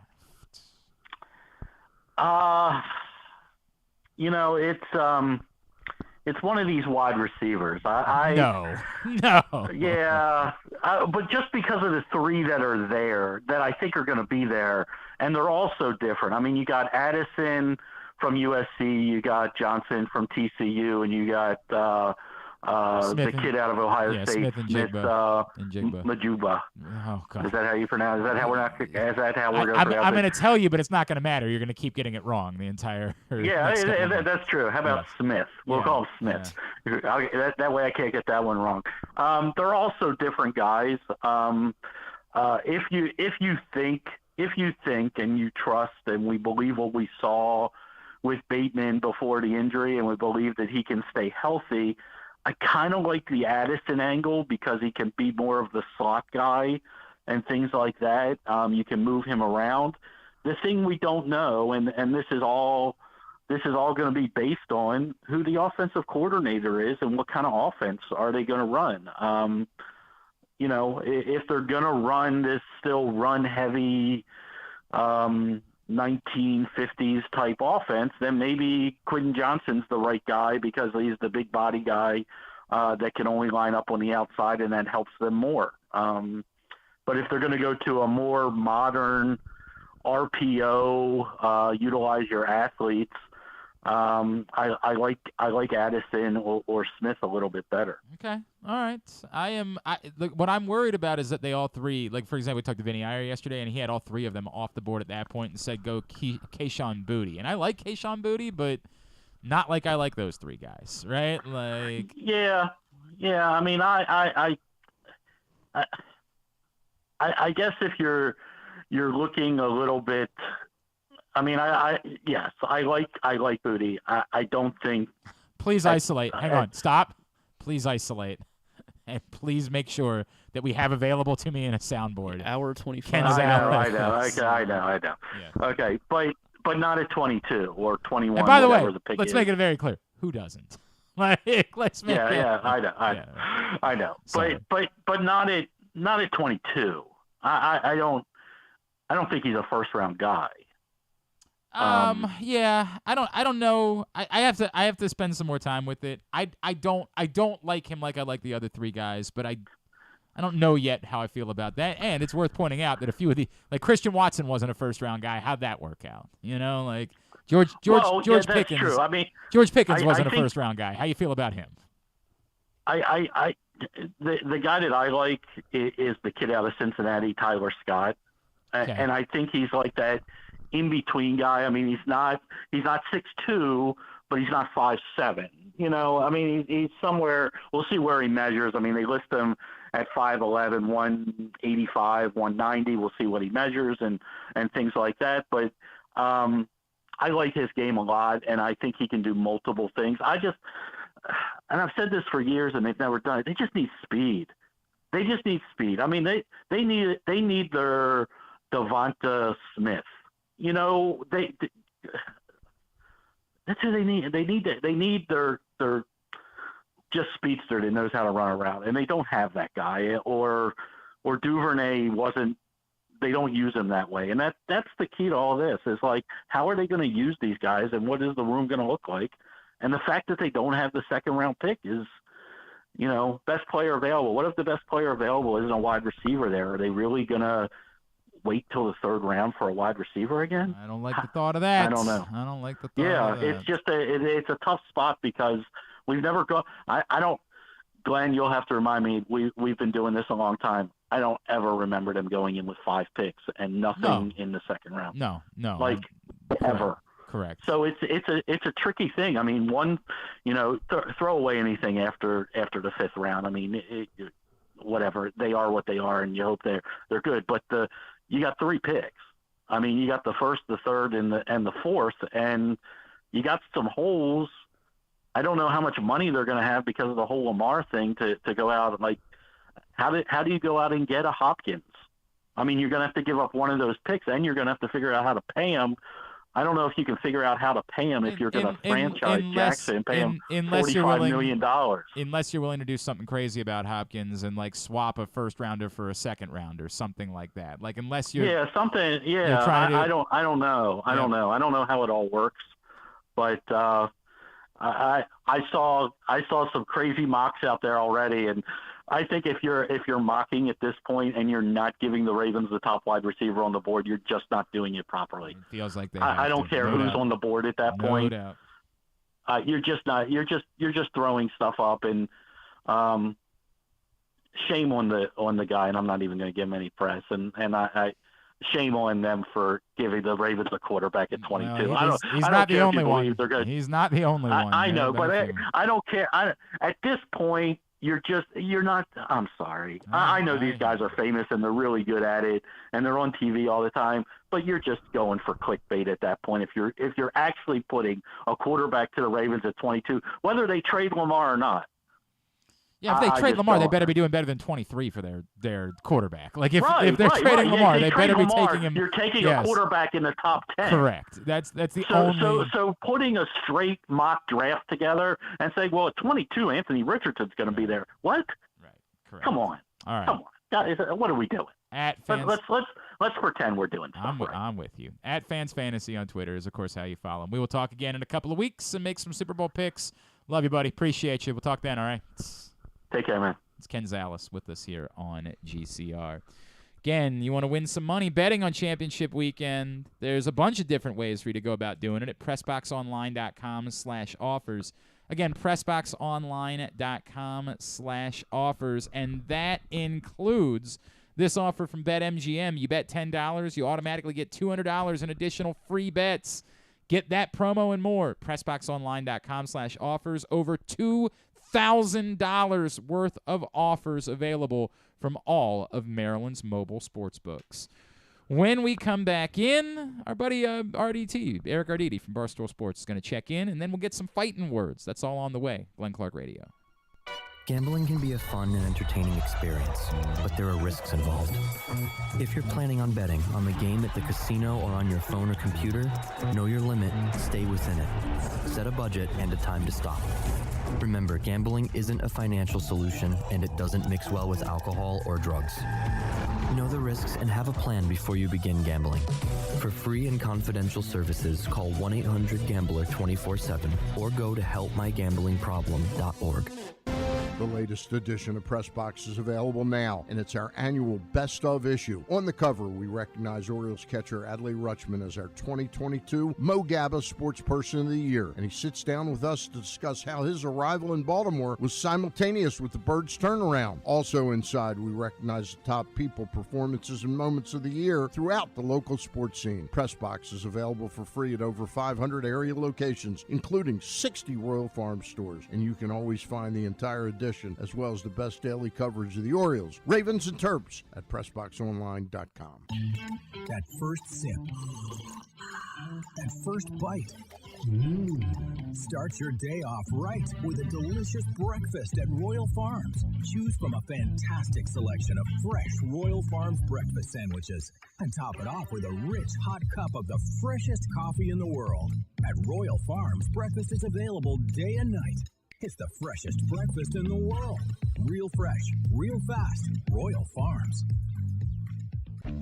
Make the most out of every day in your Toyota RAV4. Available in hybrid or gas-only models. A RAV4 can get you where you want to go in style. Check out buyatoyota.com for deals on new RAV4s from your local Toyota dealer today. The Baltimore County Police Department is hiring. Entry-level officers start at over $60,000 and over $64,000 for lateral officers, with $10,000 signing bonuses available. Plus, cadets start at over $32,000. Great benefits are available like medical, dental, and vision insurance, tuition reimbursement, 15 sick days per calendar year with no limit, career advancement to more than 20 specialized units, and more, with further incentives for military service members and veterans. A passion for service, a career for life with the Baltimore County Police Department. Find out more at joinbaltimorecountypd.com or call 410-887-5542. Must be a United States citizen, have a valid driver's license, and a high school diploma or GED equivalent. Check out Jeremy Kahn's daily picks at PressBoxOnline.com as he tries to find you daily winners. And speaking of winners, here's a man who once won a media curling contest, and I don't think anything else. He's Glenn Clark. I mentioned earlier the UMBC women won on a buzzer beater last night. You want to check out the Lady Retrievers this Saturday as they take on Vermont. And the UMBC men are back home next Wednesday against Binghamton. You can get your tickets for both games by going to umbcretrievers.com. Experience game day at the peak. Again, umbcretrievers.com. We had Trey Mancini on earlier, and it is Mo Gabba's 17th birthday. And I'm, just reflecting and thinking about Mo, and got this incredible message from our buddy Eric Arditi from Barstool Sports. I had not seen this before. Clearly, Trey had not seen it before. Really blew me away, this picture of this baseball card that includes the patch from Trey's jersey that just so happens to be the MO from Baltimore, and so it says Mo. It's really surreal. Our buddy from Barstool Sports, the Exit 52 podcast, he is our friend Eric Arditi, and he's with us this morning here on GCR. What's going on, man? How are you? Not much. Good. Again, I came across that. I think the guy tweeted, and I got to give him credit. His Twitter account is @BirdForLife49. I think he just tweeted the card underneath the Orioles' birthday wish form for Mo, and I was just like, oh my God, it's unreal. This is unbelievable. I DM'd him immediately. I sent it to Sanzi. I sent it to Trey. And it's funny. So now the guy goes, this is one for my collection. I've never wanted to sell anything, but if Trey wants it or if Mo's mom wants it, I'd be glad to give it to him. Wow. So I'm trying to work on a trade to acquire said card and get it into the hands of Sanzi. So I think that's a pretty neat move by him. It's so cool. It's so cool, man. It gave me goosebumps. I don't know if you heard, I don't know if you were able to listen this morning when we had him on, but dude, you and I have had this conversation. I'm not a very religious person, but I've felt some things over the years when it comes to Mo, and we had been talking with Trey for weeks about when he was going to come on, because we haven't had him on since he won the World Series, right? And he and Sarah got married, and he just kind of wanted to, do that, and then the holidays hit, and then I took my family to Disney World, and it just so happened to be that earlier this week, Griffin was like, hey, I talked to Trey. He wants to come on Thursday. And I didn't even think about it, right? I didn't even do the math in my head until literally last night, where I was like, oh, my God. We're talking to Trey on Mo's birthday. And it just feels like one more reminder of Mo's presence, that like this utterly happenstance thing otherwise maybe isn't so happenstance, that it worked out that today was the day we were going to talk to Trey. There's just way too many things that connect for it to just be like, oh, it's just a coincidence. Oh, Right. it's just a coincidence. Oh, Trey just happens to hit a ball off Lowe's face Right. and score an inside the park home run, and it's last at bat on Mo Gaviday. Like, Right. yeah, it's just there's too much stuff. There's way too much stuff that lines up. And again, with this one too, like the guy being like, yeah, I bought the card last night, and then again, Trey's on today. It's his birthday. It's just, I'm with you. I don't know what I believe in or what I think is up there, but there's something. There's definitely something. I think we can agree on that. Dude, it's really hard to ignore it. It's really hard to pretend like all of it doesn't exist. Brother, I know, your relationship with Mo and how close the two of you became. When you get to a day like today, I know we spent last year, we spent it together, right? We spent Mo's birthday together, and we try to talk about Mo. It's the thing when you lose somebody, you do everything in your power. The thing that makes you feel the best is just thinking about and being around other people that love the person. When you get to a day like today, what goes through your mind? Where are you emotionally when, oh, right, yeah, we're back and it's Mo's birthday again? Kind of what you were saying earlier, like I wish, obviously we wish he was still here, seeing what he would have done. Like I remember tweeting last year, I think in the middle of the 10-game win streak, being like, I would have loved to have heard, what Mo thought about this, the team playing well. Cause he would have been the loudest voice. He would have been the biggest fan. So, I catch myself doing that stuff every now and then. And, I'll go to the cemetery, every couple weeks and stop by. But, again, it's that cut if, what would he be doing in high school? He'd be getting ready for college. He'd be applying to colleges and stuff like that, which, shows you. It's what I said earlier is like, as much as he had impacted us already, like now imagine him a few years down the road, even smarter than he already was, right? Like even more experienced than he already was. This was someone who had utterly changed the world and never stepped foot in high school, right? Like imagine what type of impact he was going to have. And that's the part that's frustrating, because then you think about how much we've lost, because Mo as an adult with his spirit and knowledge and everything, I mean, legitimately could have ended up being a Nobel Peace Prize winner. And I'm not even being like I'm not even just saying that. Like there is absolutely no doubt in my mind that, with more education and more experience, that's the legitimate type of impact he could have ended up having on this world. Yeah. No, again, I echo all of that. It's, like you said, how special and smart he was as a teenager, as a young teenager.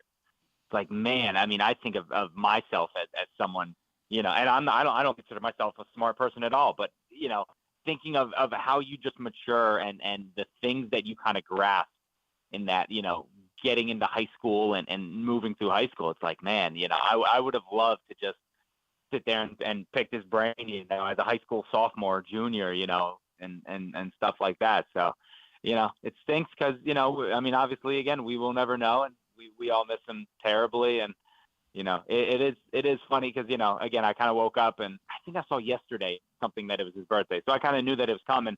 But then this morning I get on Facebook and I see all the reminders and, everything from last year. And WBAL is tweeting out pictures and, I have, one of the Mo's Rose cutouts in my basement, and, my daughter always points to it and she asks about the bobbleheads and stuff like that. So I'm still, and again, me, I'm not a Ravens fan, but I think them keeping alive the tradition of doing the Mo in the end zone is just awesome. I was really worried that was going to be like a 1-year thing. And then it would just, no, we'll go back to the normal. Like the fact that they've held that up is great. And again, the fact that this day doesn't go by and it's like 11:30 at night and people are like, oh, that's right, it's Mo's birthday. Like I love that from 6 a.m. when I was up. That's all I was seeing online. So that just, again, speaks to the legacy, his memory and everything that kid touched. Yeah, and I think it also speaks. Eric Arditi is with us, of course, Barstool RDT. We talk about the word obligation, right? And I brought it up earlier. We, at Pressbox, we decided, in part because we were never going to have a sports person of the year that was ever going to be anything like the year that it was Mo, but also in large part because, I got a young man, Charles, who's interning for us this semester, who's not from here, and he just doesn't know Mo's story. And that was kind of the point. Like, we wanted to rename Sports Person of the Year after Mo because we want people to pick up the issue and see Adley Rutschman on the cover and somebody say, Mo Gaba Sports Person of the Year. What's that all about? Because it's going to happen, right? Like, as much as he is a ubiquitous part of our lives for all people in our city, as the years go by, there will be more and more people that will say, I don't know who that is. I don't know that story. And we all kind of have this responsibility. And I'm sure it happens with you regularly where, you post something on Twitter about Mo and you get somebody back like, who's that? And you want them to know. You desperately want everyone to know the story of this most remarkable young man. Oh, for sure. And that's what I mean. I have that blog that I wrote after his parade. That's still my pinned tweet on my Twitter. Yep. And I love, I'll get maybe once a month, once every 6 weeks or something, I'll get a DM from someone who doesn't follow me, who lives in Arizona or something. And they're like, hey, randomly ended up on your page, had heard the name Mo Gaba, couldn't remember where I knew it from, saw it on your Twitter, and I clicked on your blog and read it, and it was great. And, what a great kid and stuff like that. So, yeah, I mean, that's the stuff that I love is you may have heard the name or because, again, like you said, not everyone, it's kind of a very local story. Obviously, he had his pieces on NFL Network and I think ESPN, that morning countdown. But, again, people not from here may not be aware. And it's kind of a blessing because, again, it helps keep his story alive. We can retell the story of us at Chick-fil-A with the Bozeman forever and ever. And we can, I can tell people stories until I'm blue in the face of, me playing video games with them or going to visit him in the hospital. So it is interesting because, like you said, people who may not be from around here may know a little bit, but they don't know the whole story. And that's why, I have no problem, filling anyone in on the story or letting them know, stuff we did. And again, I it's something that I enjoy because, like I was saying earlier, it just helps keep his legacy and the memory of Mo alive. Oh man, when I don't know if everybody knows, but Bradley and Nikki just had their son this week, and when they were sharing pictures, all I could think about was like, yeah, there are no two humans that I think are more prepared to be parents. Like, they were way more prepared than I was to be a parent because I got to see them, and I know that they are ready for it, man. All right, so let me try because I'm getting emotional. Let me try because I'm starting to tear up a little bit. Let me switch gears with you. I just got a text this morning from my wife. It says, our 5-year-old's teacher wants to meet with us. Uh-oh. And I have more anxiety than I ever did when I was called to the principal's office. Like, as a fellow parent, how nervous would you be about getting that type of text? Well, again, if he's anything like how I was at that age, or yeah, how I assume you were, yeah, it's kind of, hey, he put gum in someone's hair, or he did this, or I don't know. I mean, it's difficult. Like, I have a girl, so I kind of and with my wife working in schools, it's like. And with I would just be like, oh, it's a good thing. But I feel like with a guy, with a boy, it's like, oh no, like, all right, what did he flush down the toilet? What is flooded in the school? Eric, now? I've told the story a couple times, but a couple of weeks ago I was sitting on my phone, and I don't know what I was doing, but I swear to Christ, the 5-year-old looks at me and says the following sentence: "Ask Siri to show us pictures of cute, skinny girls in their underwear." No, in their bras and underwear. Sorry, in their bras and underwear. Well, at least he's respectful. He's 5.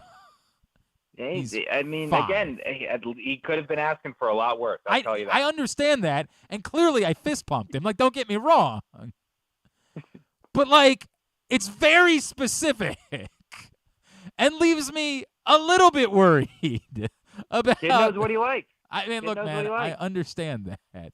But it just leaves me very paranoid. We have a 4:00 meeting today with his teacher, and I am telling you, bro, I am way more apprehensive about it. Like, the anxiety that I would feel on a Sunday growing up when I realized that, like, I had played video games all weekend and not done any of my homework, the anxiety that I felt then does not compare to the anxiety that I feel in this moment. Like, I am petrified of this 4:00 meeting. Petrified. Well, the good thing is at least it wasn't an immediate, like, hey, call me right now. Like, okay, you know, all right, there too is late till that. 4. Okay, there is that. It wasn't like he's being kicked out of school. I guess we do have that going for us. You expecting there to be anything else that happens, any moves between now, or is this is the baseball team, this is what it is? Well, I guess, I mean, I know it happened when we were on the phone, but big news with the Orioles just now. Oh? Let me pull it up. Oh. They agreed to terms with Austin Voth on a 1-year contract to avoid arbitration. So there we go. Yeah, there we go. Yeah. There we go. We got that going. Print your tickets, get the banners ready. I'm in this weird place where, like, in a vacuum, I'm not, like, I understand everyone's dejection. I understand everyone's disappointment, and I understand that everybody who's measuring against the idea of liftoff. Like, I get it. At the same time, I also understand that if there's going to be a liftoff at some point, I don't think it's crazy for them to say, hey, we'd like to look at some of these guys for one more year to figure out exactly who is a part of this, right? Like, I think we all are kind of feeling a certain way. Like, we all think that Ryan Mountcastle might be an answer, but we all still have a couple of questions about that. I have no idea how we feel about Austin Hayes, for example, at this point. I don't know how we feel about Jorge Mateo, but, like, I get the idea of, hey, maybe we drag this out one more year with some of these guys, and then at the end of the year, we'll have a better picture of who really is a part of this and who maybe really isn't necessarily a part of the core group for trying to go compete to win a title. Yeah, absolutely. Again, I mean, we've seen these kind of one-year wonders before, and not saying Mateo or any of those guys are. But yeah, I mean, I have no problem with them kind of, again, waiting it out a little bit. I definitely understood where people were coming from when they were frustrated because, I mean, when I heard the comments, I'm sure you had the same thing, being like, oh, nice, this offseason, I mean, they're going to open up the checkbook. Right. And then you kind of realize Mike Elias is spending someone else's money, and it's easy to say stuff, but if I'm at the mall and I'm 10 years old, I can say I want anything I want, you know, but I'm not paying for it. Someone else is paying for it. So when it's not your money, it's, you know, you're limited. And obviously, you know, the lawsuit has, I have no doubt the lawsuit between the brothers has something to do with that. So it's a very sticky situation. I get what Elias was trying to do. Should he have said it the way he said it? Probably not. I think if he wishes he could go back in time and you know, not proclaim liftoff, then I think he probably would. You know, again, I think if he could have chosen his words a little more carefully, people wouldn't have been so up in arms. But, you know, I mean, I don't think they're done making moves. Obviously, we see moves in spring training all the time, and you know, injuries happen, and guys just get traded. So who knows? And then again, there's a whole lot. I mean, they can make trades in the season. Like, we've seen this stuff happen. Like, I'm not, you know, they're not tied into Austin Hayes being their left fielder of the future and stuff like that. Like, I think that they are going to make some more moves. You know, I would love to see another veteran pitcher come in and then them really kind of set that rotation. But again, we're also, I mean, I'm so excited for Grayson and DL and more of those guys. So I'm in agreement. I get why people are mad or were mad. You and know, look, upset. It seems like it's kind of died down. To the point of what you said, I am apprehensive about whether or not there will, like, I can say, hey, I can get buy-in in for another year, but is all that stuff going to be settled a year from now? Like, that's the part. Yeah, that's the part that to me is more concerning because I can justify this offseason, but next offseason is the answer just going to be? And as we clamor for them to try to buy out arbitration years of Adley Rutschman or Gunnar Henderson, is there just never going to be a time where that's settled and they're going to be able to spend money? And at the moment, I can't say with certainty that there will be. And that, to me, is more than this offseason, the bigger concern I have is what the hell is the timetable for all of this getting sorted out and them being in a place where they're willing to spend money? And I genuinely have no idea. And that's why I'm kind of hoping, because you know, again, I wrote it the other day where I'm like, I hate that this is all coming out. This seems very Redskins, Commanders, football team-ish. Every week something is getting leaked from this lawsuit, and it's like, this sucks. Like, this is a bad look. But now I'm kind of hoping maybe it gets so bad and so embarrassing that MLB steps in and is like, all right, listen, here's what's going to happen. We're going to basically force you guys to sell, which I think would be the best case. Again, no much like the team, in D.C. It's like I kind of hope it gets so embarrassing that it all goes away. But then I also hope that, the team keeps winning and because winning cures all and we just kind of stop hearing about it. But I'm with you because it's something we have to worry about. Like if this drags on for another year, Elias' contract may be up this year. So it's like, I know the Astros are kind of looking for a GM. We'd sure hate for that to happen, but thank you for nothing. Thank you for that. Really appreciate it. All right. At EDITTI 22 on Twitter, Barstool, and of course the Exit 52 podcast. Love you, brother. Always appreciate you. Thanks for sending me that this morning. It did a lot for me. Really appreciate you doing this. And shout out to your producers for making sure it got on because I was like, I'm typing in the chat. I'm like, check your phone. I got to get this to you. So I saw him hold up the sign, and I was like, all right, I think we're good now. I think we're good there. Well done, man. I'm happy we were able to pass that along. So thanks for having me on, Bob. Thank you, buddy. Appreciate you. Eric Arditi, Barstool Sports, of course, with us here on GCR. All right. Today's show is also brought to you by your local Toyota dealer, buyatoyota.com. The Toyota Tacoma comes in a range of models and trim lines, so you can choose the perfect Tacoma to reflect your unique personality and driving habits. Check out buyatoyota.com for deals on new Tacomas from your local Toyota dealer today. Are we all right? What the hell? Yeah, the plug into the phone fell through the back. Oh, no. Yeah. Oh, no. It's okay. We can get it. We can figure it out. Yeah. We don't have any more phones today. Well, it's that time. We should work on an open for this. Griffin, before you leave, I'm going to put you in charge of trying to work on an open for this. All right? You can have Jeremy will help. Somebody, you can do whatever like you need. Okay. Maybe a little Gonna Fly Now or something like that. I would like an open. Like a ring bell, something ding, like ding. that. Anything at all. Yeah. We need something to be an open for our new segment, which is Fighting Words. Charles, by the way, I was playing around with Prince Charles. Of course, he's now King Charles, though. But I can't make Charles King Charles. That doesn't work, right? Like, you can't be the king of somebody else's show. Like, it doesn't work that way. But I wouldn't like that anyways. But what about Prince Charles? How do you feel about Prince Charles? That's fair enough. All right, we might That's work. what you've come up we with. might work with that. I don't have a good one. Yeah, is Charles is not impressed. Look, I will solicit ideas. If you guys have an idea. No, again, I mean that's fine because people always ask me do you like your name? I'm like, well, it's very old English. It is very old English, isn't it? It's very old English. It's Charles Greer is his full name, and I was playing around with Rosie Greer, and I was playing around with Rusty Greer, and I was playing with none of them fit for me. God, why couldn't Carson Weekly was so easy? It was the easiest nickname in the history. We never really committed to any of the nicknames for Micah, did we? We really just sort of like Michael the Mike, MC Ernest, and Ernest goes to work. Like we were all over the place. Every time he came in, I was just like, MC Mike is here, and that's sort of the way that I feel about it. I feel like it's either like Carson Weekly was so natural, of course, because Carson Daly famously is the talk show Barmageddon. My God, it always comes back to Barmageddon. What is that? Great show. Carson Daly was so obvious, and as you remember, Carson was coming in once a week over the summer. So, Jesus Christ, did it just fall into our lap? They started with W. Right. Yeah, Carson Weekly was an obvious one. But they're not always. I don't remember how we came up with Papa Cass for Cassidy Butler.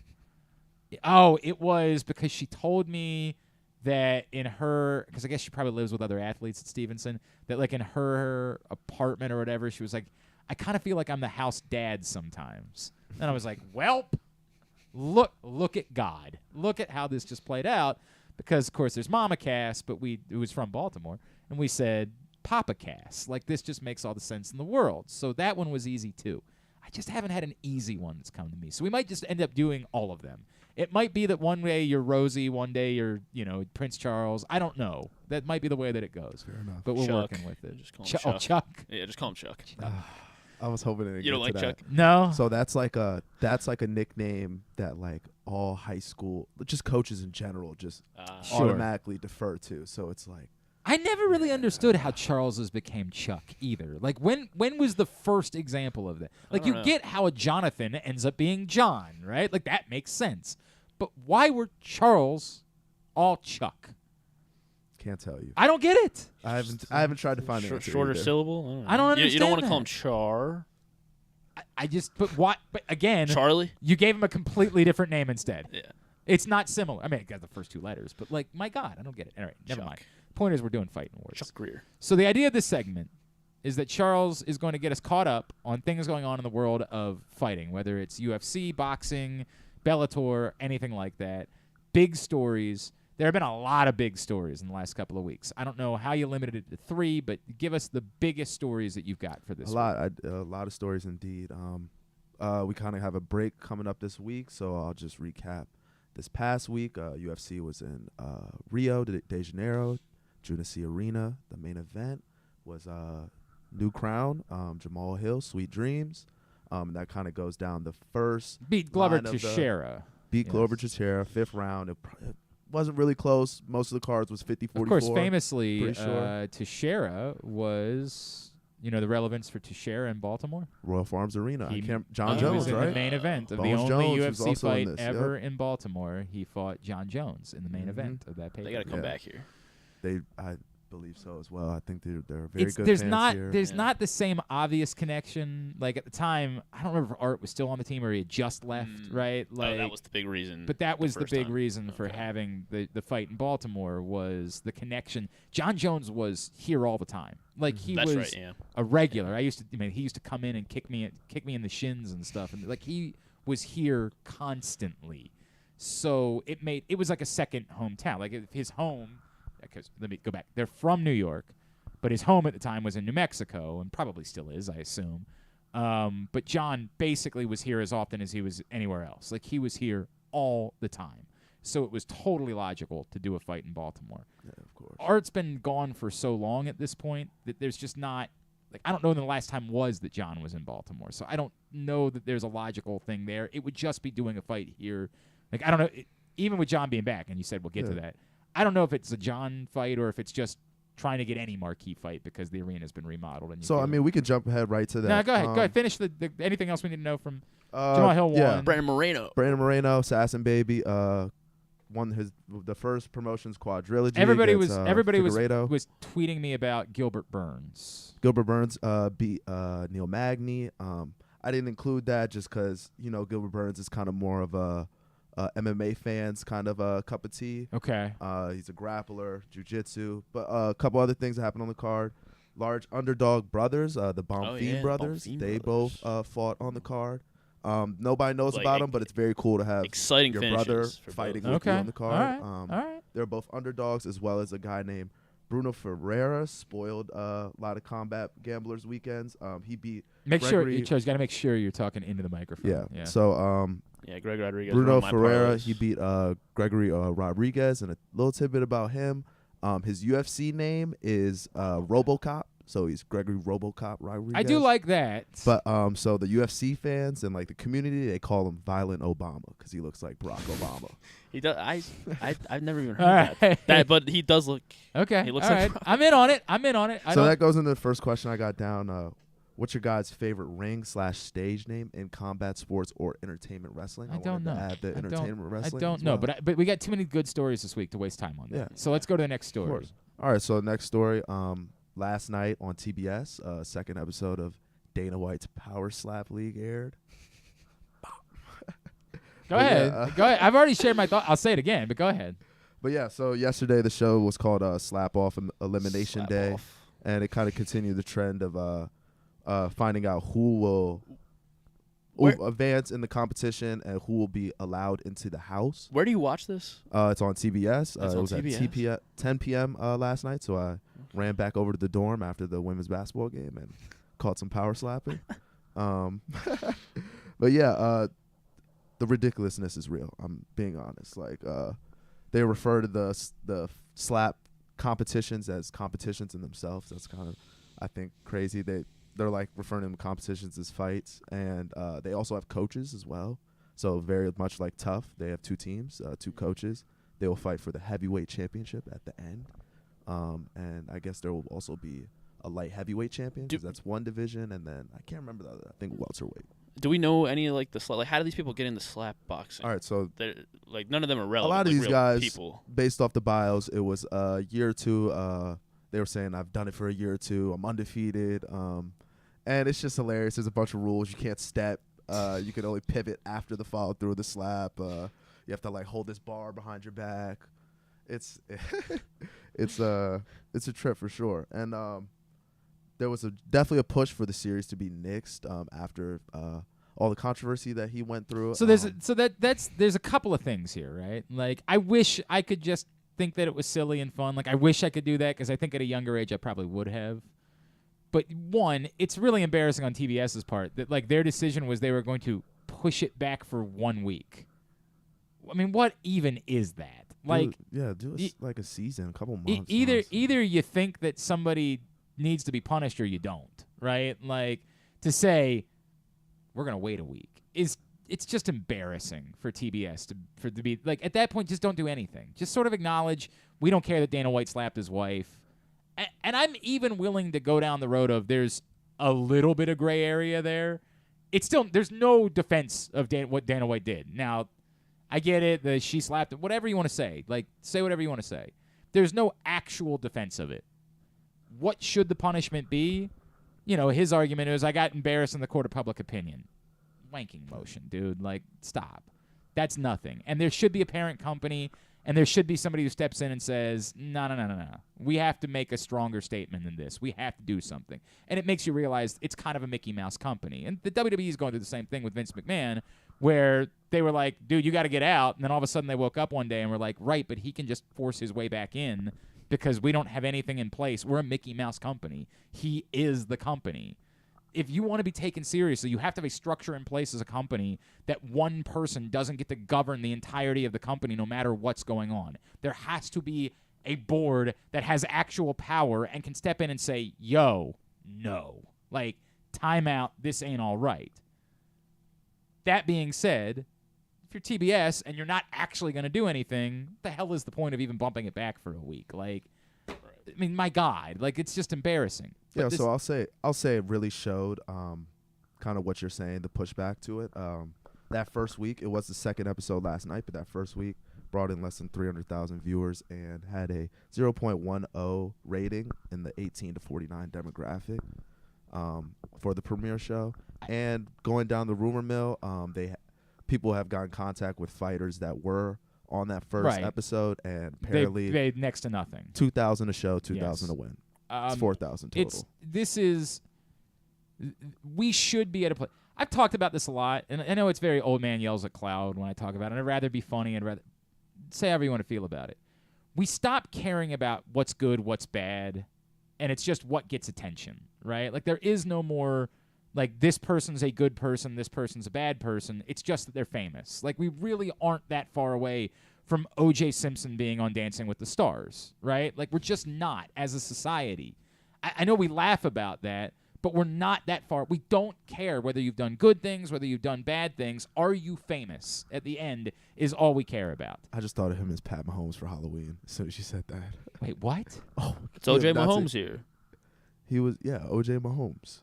He was Pat Mahomes for Halloween one year. He does all those videos. Yeah. But, like, that's another thing. We just follow him on Twitter. Right. Because we're like, well, he's out there. Why shouldn't we follow? Because you just don't. Because you as a human should say, I don't need O.J. Simpson in my life. And I'm not singling out O.J. Simpson. There's plenty of people like this. But, like, at some point, it should matter. Good, bad, anything like that. We should care. But we don't. It's just famous. That's it. All we have is famous. Are you... I had somebody come up to me and say, I'm organizing a private signing with O.J. Simpson. And I was like, you're telling that to me like you think you accomplished something. You should be ashamed. You should be ashamed that you're doing that. And the response is, well, it's going to make a lot of money. And we're a business. We need to make a lot of money. Everybody involved with this should be ashamed of this. At some point, someone should have stepped in. And yes, it required me seeing the thing from Chris Nowinski. Admittedly, beforehand, I was just like, oh, this is dumb, right? Like, I was never going to watch it, but I wasn't bothered by it. It was just dumb. It took Chris Nowinski sharing the video of the dude very clearly looking like Tua Tagovailoa after he got knocked out, putting up the fencing posture and saying, this is so sad. Note the fencing posture with the first brain injury. He may never be the same. Dana White and TBS Network should be ashamed. Pure exploitation. What's next? Who can survive a stabbing? And he's right. This is exploitation.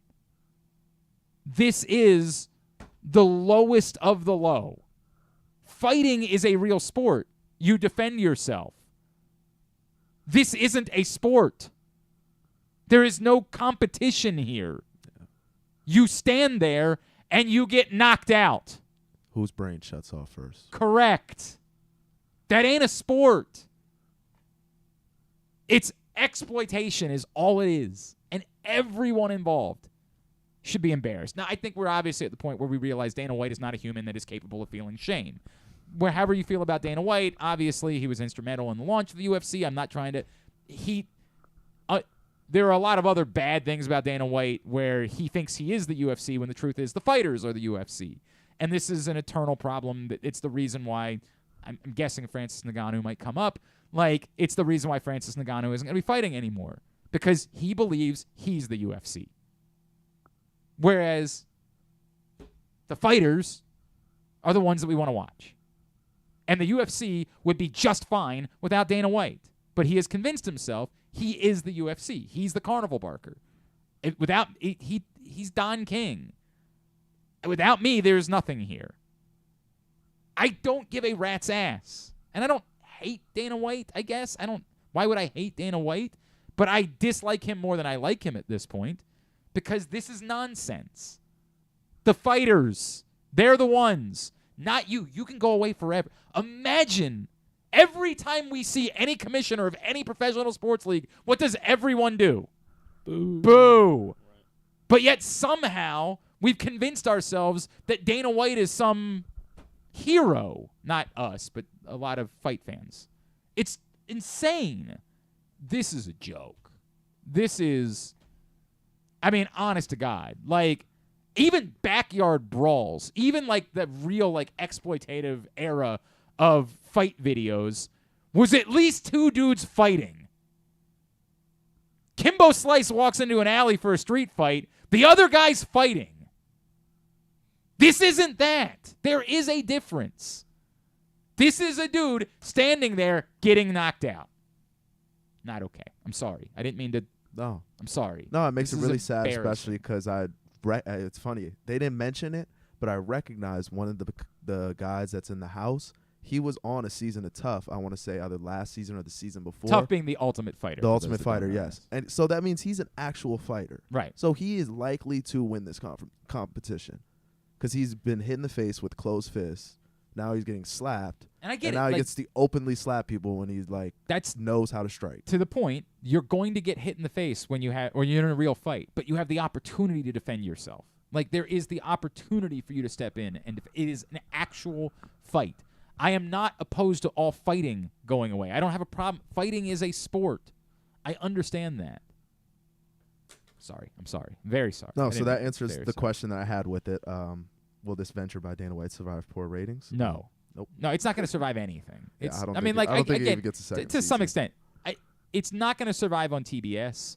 Could he prop it up on whatever the UFC thing is so now? I think the just plan try to is, keep it going. TBS now, and the hope was blow it up and then probably put it on Fight Pass and get some money off it. But undoubtedly, he will try to bleed everything that he can out of it. But at some point, Warner's going to have to step in. And with more pressure, they're going to have to say, dude, it ain't worth it. Sorry, we can't. It's just not worth it to us any longer. Like, they're going to be forced. And it's really embarrassing that they haven't done it yet. Like, that's a major company. That's not a Mickey Mouse company, I didn't think. Like, that's Warner Brothers that we're talking about. At some point, somebody has to step in and be like, yeah, we got to do something about this. So, no, they can't survive that. But, yes, he can bleed everything out of it they can possibly bleed out of it. And there's always going to be someone who is going to be willing for money to let you ruin their brain. Like, there will always be somebody willing to do that. All right, you got one more? Yep. So, coming full circle for the preview, Jon Bones Jones is back. Coming March 4th. T-Mobile got leaked. When was the last time we saw Jon Jones? 2019, I want to say. Jesus was Christ. Was it the Dominic Reyes? Dominic Reyes or Thiago Santos? I think it was Dominic Reyes. So that was like February 2020. Yeah. So Jon Jones is gonna. It's Cyril. Correct? Gaudin, yes. Yep. So Cyril he will Gaudin. be fighting Cyril Gaudin. He is a former interim heavyweight champion. He beat Derek Lewis for the title. Derek Lewis is a fan favorite, so that kind of put him on a rocket ship on his back. So years ago, you'll remember there was a lot of heat around the idea of a Jon Jones-Brock Lesnar fight. Not about a belt, but about money, right? Like about wanting to put together a fight that would fill and they wanted to put that in a stadium. They wanted to make that the biggest fight of all time. It never happened. But Jon Jones had flirted with the idea of fighting at heavyweight for a long time, and in particular to get these prize fights. Like he wanted the big money fights. Obviously, the Cormier fights are big money fights, but of course we also know there's a complicated history between Jon Jones and Daniel Cormier. Nothing to Daniel Cormier's fault. The Jon Jones, I don't even want to say fault, because didn't we find out like one time it really wasn't his fault at all? What happened? That like, well, at the end of the day, I don't want to give blame to him. I think it's just recklessness. It was not having a tight life. Well, there was that so he won the first fight with Cormier, right? And then he got arrested, and then he went. I mean, like Jon Jones is trouble. So I don't know the order, but one time it was. But then picograms, one time it was cocaine, one time it was estrogen. But didn't we find out something about like when they finally dug in on the story of the steroid thing, that like there actually was a chance that he wasn't knowingly doing steroids. That like all of the investigation it came down to a tainted supplement. Right. Yeah. That like what everybody says they did that when they were doing steroids, that like the investigation actually proved that Jon Jones truly might not have known that he was doing something wrong. It was a micro amount of what they had found, and they had decided that it wasn't enough to penalize him harshly and just leave it as it was a tainted substance. And so it derailed all of these things between his own troubles. And this is always very disappointing to me to talk about it, because there's no defense over some of these things. There's just simply no defense. Jon Jones is a troubled individual, and there's no defending some of his actions. It's complicated for me because Jon Jones also was involved in a lot of charity things that I did over the years. Like went out of his way to help me raise food for various shelters in the area. Like did things he never needed to do to raise more money for more places around town with me over the years. So I've always admitted I have complicated feelings with Jon Jones, because there are, things that he's done related to women that are unacceptable, if true, right? Like utterly unacceptable. It's complicated. I'm never going to give him pass for any of that, but I do all of that. I weigh, right? And I talk about it when I talk about Jon Jones. Doesn't in no way makes it okay. What's undeniably true to me is that he's the greatest UFC fighter of all time. You can have your opinions about whoever it is that you want to have your opinions about. Jon Jones has never cleanly been defeated by anyone.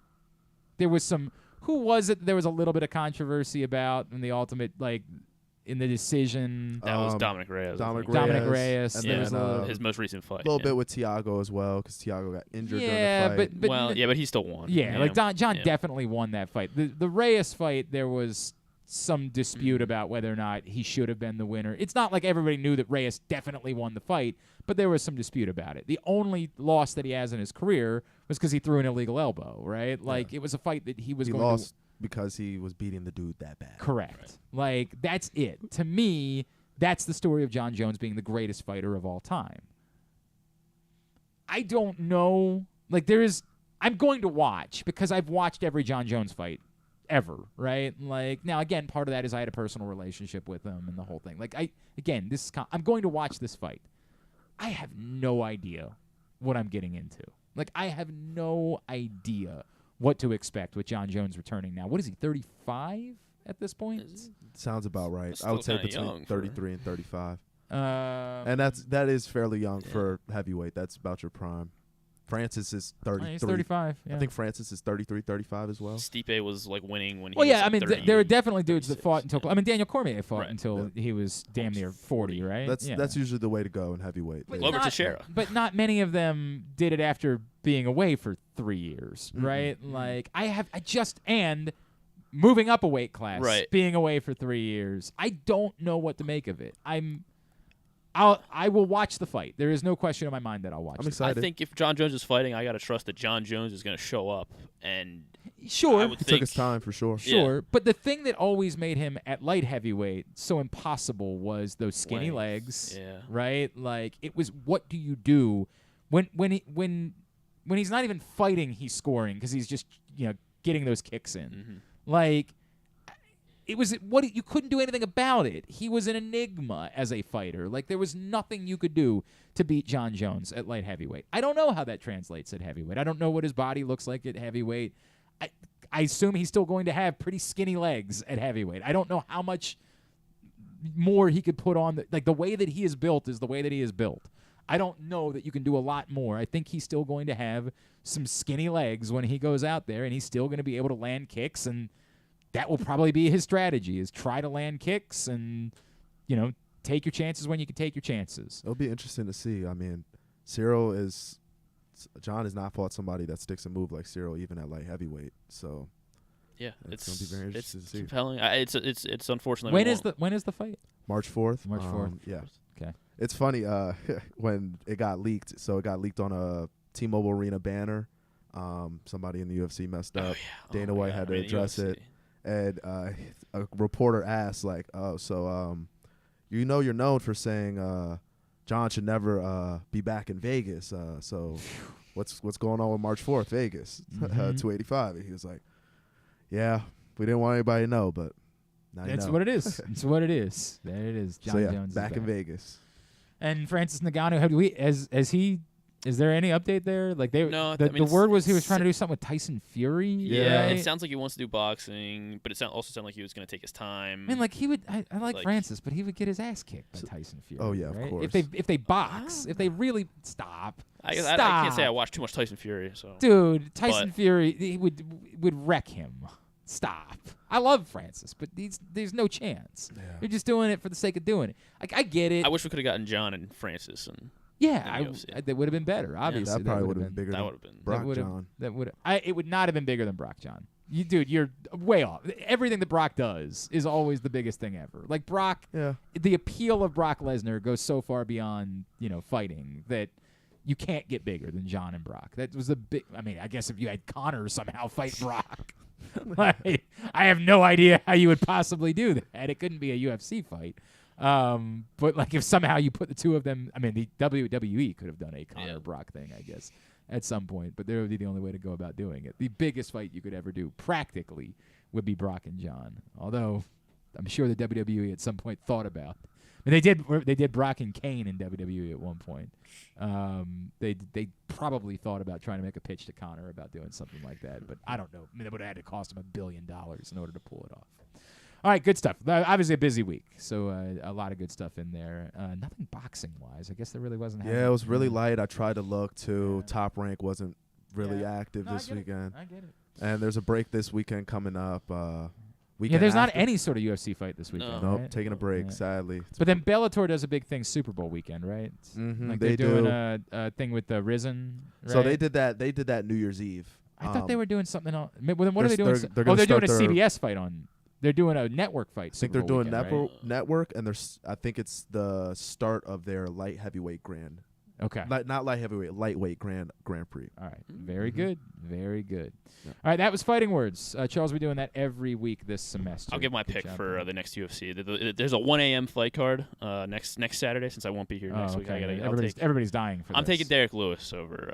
I love so I do love me some Derek Lewis. It's in Vegas. It was supposed to be in Seoul, South Korea, but the main event, Korean Zombie, had to drop out due to injury, and the UFC just decided to just bring it to Vegas. So they have like But they're still doing it 1 a.m.? Yes, they're still doing it more like for the South Asian, Korean. because they have an all-Asian card of fighters. Got it. So, all right, good Derek stuff. Lewis undefeated in the Apex. Good stuff. Tidbit today is brought to you by PressBoxOnline.com/offers. If you have not signed up for DraftKings before, it is the time to do it, because this is free money that we're talking about. Go to PressBoxOnline.com/offers. Click on the DraftKings offer. New players bet just $5 and win $150 if either quarterback throws for more than a single yard in the Chiefs-Bengals game. Go to PressBoxOnline.com/offers and sign up now. Brock Purdy will become the 5th rookie He's going to fight quarterback. Jon Jones? No. Holy crap. That's the fight we've always wanted. That'd be something. I think Purdy would have a chance. I mean, just because he's been so surprising. He's going to surprise True. us again. He'll be the 5th rookie quarterback to start a conference championship game, per Evan Abrams, at Evan H. Abrams on Twitter. So I want to know if you can name the other 4. For the record, these 4 are 0-4 straight up in these games. So the rookie quarterback has never won. But he will be the 4th. Can you name the other 4 rookies to make it to the conference championship? Wait a second. Kurt Warner was legally a rookie. Oh, was he? Yeah. I mean, he wasn't in his first year. First person I thought of. But, like, he was legally a rookie. I got a lot of questions about Evan Abrams. All right, based on the information I was looking at, it did not include him. Hang on a second. Let me double check that there's nothing afoot here. Let me see what the Kurt Warner, legally speaking. They're saying that because he played in one game the year before, he's not legally a rookie. Take it back. Okay. You get it. You get Evan it. Abrams. You get it. No, I'm sorry, gonna Evan Abrams. My apologies. Ben Roethlisberger. Yes, Ben Roethlisberger in 2000. Did the Eagles make the playoffs Jalen Hurts' rookie year? They did not. Okay. Oh yeah, because they played benched him for Sudfeld. Yeah. Right. Rookie quarterbacks that made the championship game.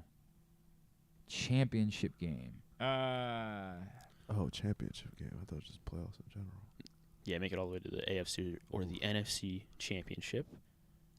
They're all since the earliest was 1999. Joe Flacco, of course. Yes. Joe Flacco played in Pittsburgh in 2008 in the championship game. That is correct. Joe Flacco. So you have Flacco and Roethlisberger. 2 more. 10 years apart. Mark Sanchez? The very next year, 2009, Mark Sanchez. I just couldn't didn't remember. want to say that one. I was thinking. I couldn't remember if it was rookie year or second year. It was his rookie year, Mark Sanchez. And the third one, friend of the program. Friend of the program? Charlie Batch? Not Charlie Batch. I don't remember him being in a championship game. Friend of the program? Jesus Christ, who else is a friend of the program? Quarterback that we had on at some point across the season. Okay, but is he actual friend of the program or just somebody we had on? I guess, it was someone we had on, I guess. Okay, well, that's a little bit different. Less so a friend of the program, but we've had him on. Trent Green? Not Trent Green. Who else have we had on that would have... Who am I blanking on here? This is... For a rookie? No. Okay, that's a good... We did have Trent Dilfer on. That's a good one. Oh, Sean King? Sean King. Sean King. Our friend at VEASAN. I do love Sean King. He's a great dude. I love With the him. Buccaneers in 1999. He did have a hell of a run. That's a great point. Wow. All right, good call. Those are the 4? Yes, those are the 4. Sean King, I have Flacco. something for you. Uh-oh. I have something for you because it popped up. Hang on a second. Now I got to find it again. From Scott Kaxmar on Twitter. 34 teams have lost a conference championship game at home. Can I name all 34? No, not all 34. 2 coaches make up 8 of those 34 losses. 2 coaches have each lost 4 conference championship games at home. I think conference championship. Two I feel coaches. like based on who's playing this weekend, I feel like Andy Reid. Andy Reid is definitely on the list. He has the chance to break the record for the coach that lost the most. Heard somewhere So if you had Marty 4. Schottenheimer? Not Marty Schottenheimer. Who's lost? The Bills? No, I don't know.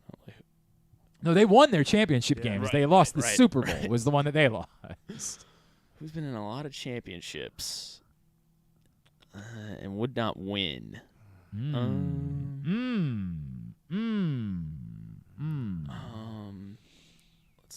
see. Belichick? Not Belichick, although again lost a few Super Bowls. So many, yeah, right. Yeah, you think that surely it's true. The opportunity. Yeah, I get it. Gruden? I don't know. Not Gruden. Let's see. My older coaches I'm not too good with, so I don't. It's the 90s into the 2000s. 90s into the 2000s. I'm trying to think who. Belichick's a good guess. Who was coaching the Patriots before? Belichick. It's not that. Okay. Man, I'm completely blanking. It's someone who's a very unpopular man in Baltimore. Bill Cowher. Bill Yeah. Cowher. Bill Cowher. Bill Nice. Cowher. Bill Has Cowher. lost 4 championship Good. games. And yeah, exactly how I felt. There was one other one. God, it's 12-23. This always happens. There are Patrick Mahomes is one of 5 quarterbacks to have lost 2 conference championship games at home and would set a new record. He's one of 5 quarterbacks. He's one of 5. I think to lose a home conference championship. To lose 2 To lose home 2, conference okay. championship games. Donovan McNabb has Donovan to be another McNabb, one, yeah, absolutely. with Andy Reid. 100%. Donovan McNabb is absolutely on the list. Big Ben. No. Rodgers. But there is a Steeler. Okay. Not Rodgers. Didn't he lose 2 in the last 2 years? guess He they're on won the 1 at road. home. Or he lost 1 at home. And then one was on Yeah, the road. yeah. Okay. Brett Favre. Nope. Obviously not the Steeler, but Nope. Um, The other 3, 2 are Hall of Famers. The third one is a former Raven. Steve McNair. Not Steve McNair. Joe Flacco. The Ravens have never had a championship game at home. Oh, okay. Yes. Wow. Yeah. All right, back to the Steeler. The Steeler is a former Raven. Oh, shoot, what's his name? Why am I blanking completely on his name? It's Cordell Stewart. Cordell Stewart. Cordell Stewart. Cordell Stewart. Very good. The other 2 are Hall of Famers. Montana. No, but close. Yep, Steve Young. Steve Young. Not Peyton Manning. Someone who's more famous for losing Super Bowls than losing championship games. Not John Elway. Not John Elway. Losing Super Bowls. Yeah, but he someone still who lost. never won a championship Super games. Bowl. Oh, Marino. Marino. Dan Marino. Dan Marino makes is sense. the other Makes one. Very Good list. All right, Tubular is brought to you today by, or just a reminder, that gambling can be fun, but you should set a limit and stay within it. And remember that if you or a loved one has a gambling problem, call 1-800-GAMBLER 24/7 or go to helpmygamblingproblem.org for free confidential services. Tonight, the Maryland women are on television. They're on Big Ten Network as they take on Michigan, 6:30 at home. Towson's at home against Northeastern on Flow Hoops, 7 o'clock. Mount St. Mary's is at home against Fairfield at 7 on ESPN+. Big Ten Hoops tonight on FS1. Iowa, Michigan State at 7. Purdue, Michigan at 9. The rest of the college basketball you can find at glennclarkradio.com. Australian Open men's semifinals. The only good news, so the women's semifinals were last night, and both of them were overnight. They are staggering the men's semifinals. So tonight, if you're up late, you will be able to watch one of them, as tonight at 10 o'clock, or at 10:30, Karen Hatchinoff and Stefano Tsitsipas. Unfortunately, the one that you would care about, if you're a casual fan, would be Tommy Paul and Novak Djokovic, and that one is overnight. That one will be at 3:30 in the morning tomorrow. So Maybe if we're lucky when we get in here. I don't think there's a chance in hell. I just don't think. Tommy Paul hanging around. It would be so cool. I think that match will be over by 5:30 in the morning. Even if you do the morning shows, I don't even think Ed Norris and them will be able to see any of that match. I don't think there's a chance in all hell that Tommy Paul is competitive So with take Novak the under Djokovic. total sets. I mean, if the under, or the under total games. I guess. yeah, I would. I don't even know what the number is. I don't care how low it is. 19. I wouldn't be stunned. He blew out Andre Rublev, and Tommy Paul is not Andre Rublev. But I hope I'm wrong. I hope there's something magical that happens. I hope they play for 4 hours. I still probably will not be awake in time to watch any of that match. But yeah, Novak Djokovic, Tommy Paul, overnight in the other Australian Open men's semi. Stan texted me last night and said, "Are we sure we're gonna be able to do the show?" I'm like, Stan, I love tennis. I ain't staying up till 3:30 in the morning to watch. If it was like Francis, maybe, because I could also talk myself into the idea that maybe Francis had a chance. I can't talk myself into the idea that Tommy Paul has a chance against Novak Djokovic. NBC Sports watching tonight, Penguins Capitals at 7 o'clock, ESPN Plus and Hulu for Flyers Wild at 8, TNT Knicks Celtics 7:30, Mavs Suns at 10, Golf Channel for round 2 of the Farmers Insurance Open at 3, Access TV for Impact Wrestling at 8. Anything non-sports wise? Total is 30.5 match games in the Joker. Racing. So I can just set that one and forget it. Wake up to a couple extra bucks. Look, man. Again, there's a reason why they play the games, but I mean, really, you think it's going 6-4? You realize it has to go 3 sets of 4 in every set. Like, he couldn't get a second break in any set. Or, obviously, Tommy Paul would have to win a set in order for that to be the case, and I just don't see it. All right. Celebrity Jeopardy's in their final semifinal stage. Patton Oswalt and Michael Cera will be on. Sure. Great. Jimmy Kimmel's 20th anniversary, so he'll have the original. There was a like, lot his of first Patton three guests. Oswalt in my life last week because, of course, we went to Rennie's Ratatouille. Ratatouille Adventure Ah. at Disney World. So Great, a lot great of, film, great. Dude, great voice acting. The 5-year-old, for whatever he's about to get in trouble with, he's a hell of a chef. Like he's our little chef. So we got him a little Remy for him to carry around with him. He loves Ratatouille because of it. Maybe that's the problem. Like he's just carrying around the toys. Maybe that is the school. problem. I am so nervous about this. So he's having George Clooney, Snoop Dogg, and Coldplay return, who were his first ever guest on Kimmel. That's at 10. So why is this? His 20th anniversary of Jimmy Kimmel Live. I like Kimmel fine, but he had Snoop Dogg and Coldplay on his first episode. Together, did they do like a collaboration of some sort? I don't know. We'll have to watch to find out. I'm sure they'll talk. I Michael B. Jordan's on. Pass. Michael B. Jordan's on Jimmy Fallon. He's hosting Saturday Night Live this week. Yes, he is. Also, Creed 3 coming up. Yep. And then the Poker Face, the series, the Rian Johnson Knives Out with Natasha Lyonne, the murder mystery series, is on Peacock, and that premieres tonight. That's available. Okay. Yes, I believe the first 4 episodes should come out tonight, and then I guess I'm not sure how many episodes would be in it total, but Poker Face. And then Wolfpack is a series on Paramount Plus. Also, Teen Wolf the movie. I guess they're just running these back for the Teen Wolf stuff, which is they're all kind of similar. Sure. It's on Paramount Plus. Okay. All right. We can. Poker Face is we're done. the real all right. thing. Thank you. Yeah. Thank you. We're done. Appreciate it. All right. Charles, you're on social. Charles AP 28 on Instagram. Very good. Thanks today to Trey Mancini. That was very cool. Thanks also to Ken Zalis, to Eric Arditi, as well as to Brandon Gaudin. We'll get all of it up in the greatest hits section of the Oh, my God. It's so good. tab at glennclarkradio.com. Stan is in tomorrow. Jeremy Fowler from ESPN will join us. We'll talk more about the Lamar Jackson situation, Ravens offensive coordinator search, and Randy Mueller will check in with us, our friend, former NFL GM, get his thoughts on what the Ravens should be doing right now with Lamar Jackson. All of that coming up tomorrow morning. Thanks to everybody at PressBox, all of our great sponsors and partners, including the Baltimore County Police Department, Problem Gambling, Royal Farms, Costas Inn, Maryland Jockey Club, Grade 8's Memorabilia, Maryland Vascular Specialists, UMBC Athletics, your local Toyota dealer, buyatoyota.com. Thanks to Griffin at Griffin_Bass. Follow us Twitter, Instagram, and TikTok at Glenn Clark Radio. Have a great Thursday night. Go Maryland women. Go Mount St. Mary's. Go Towson. Duke sucks.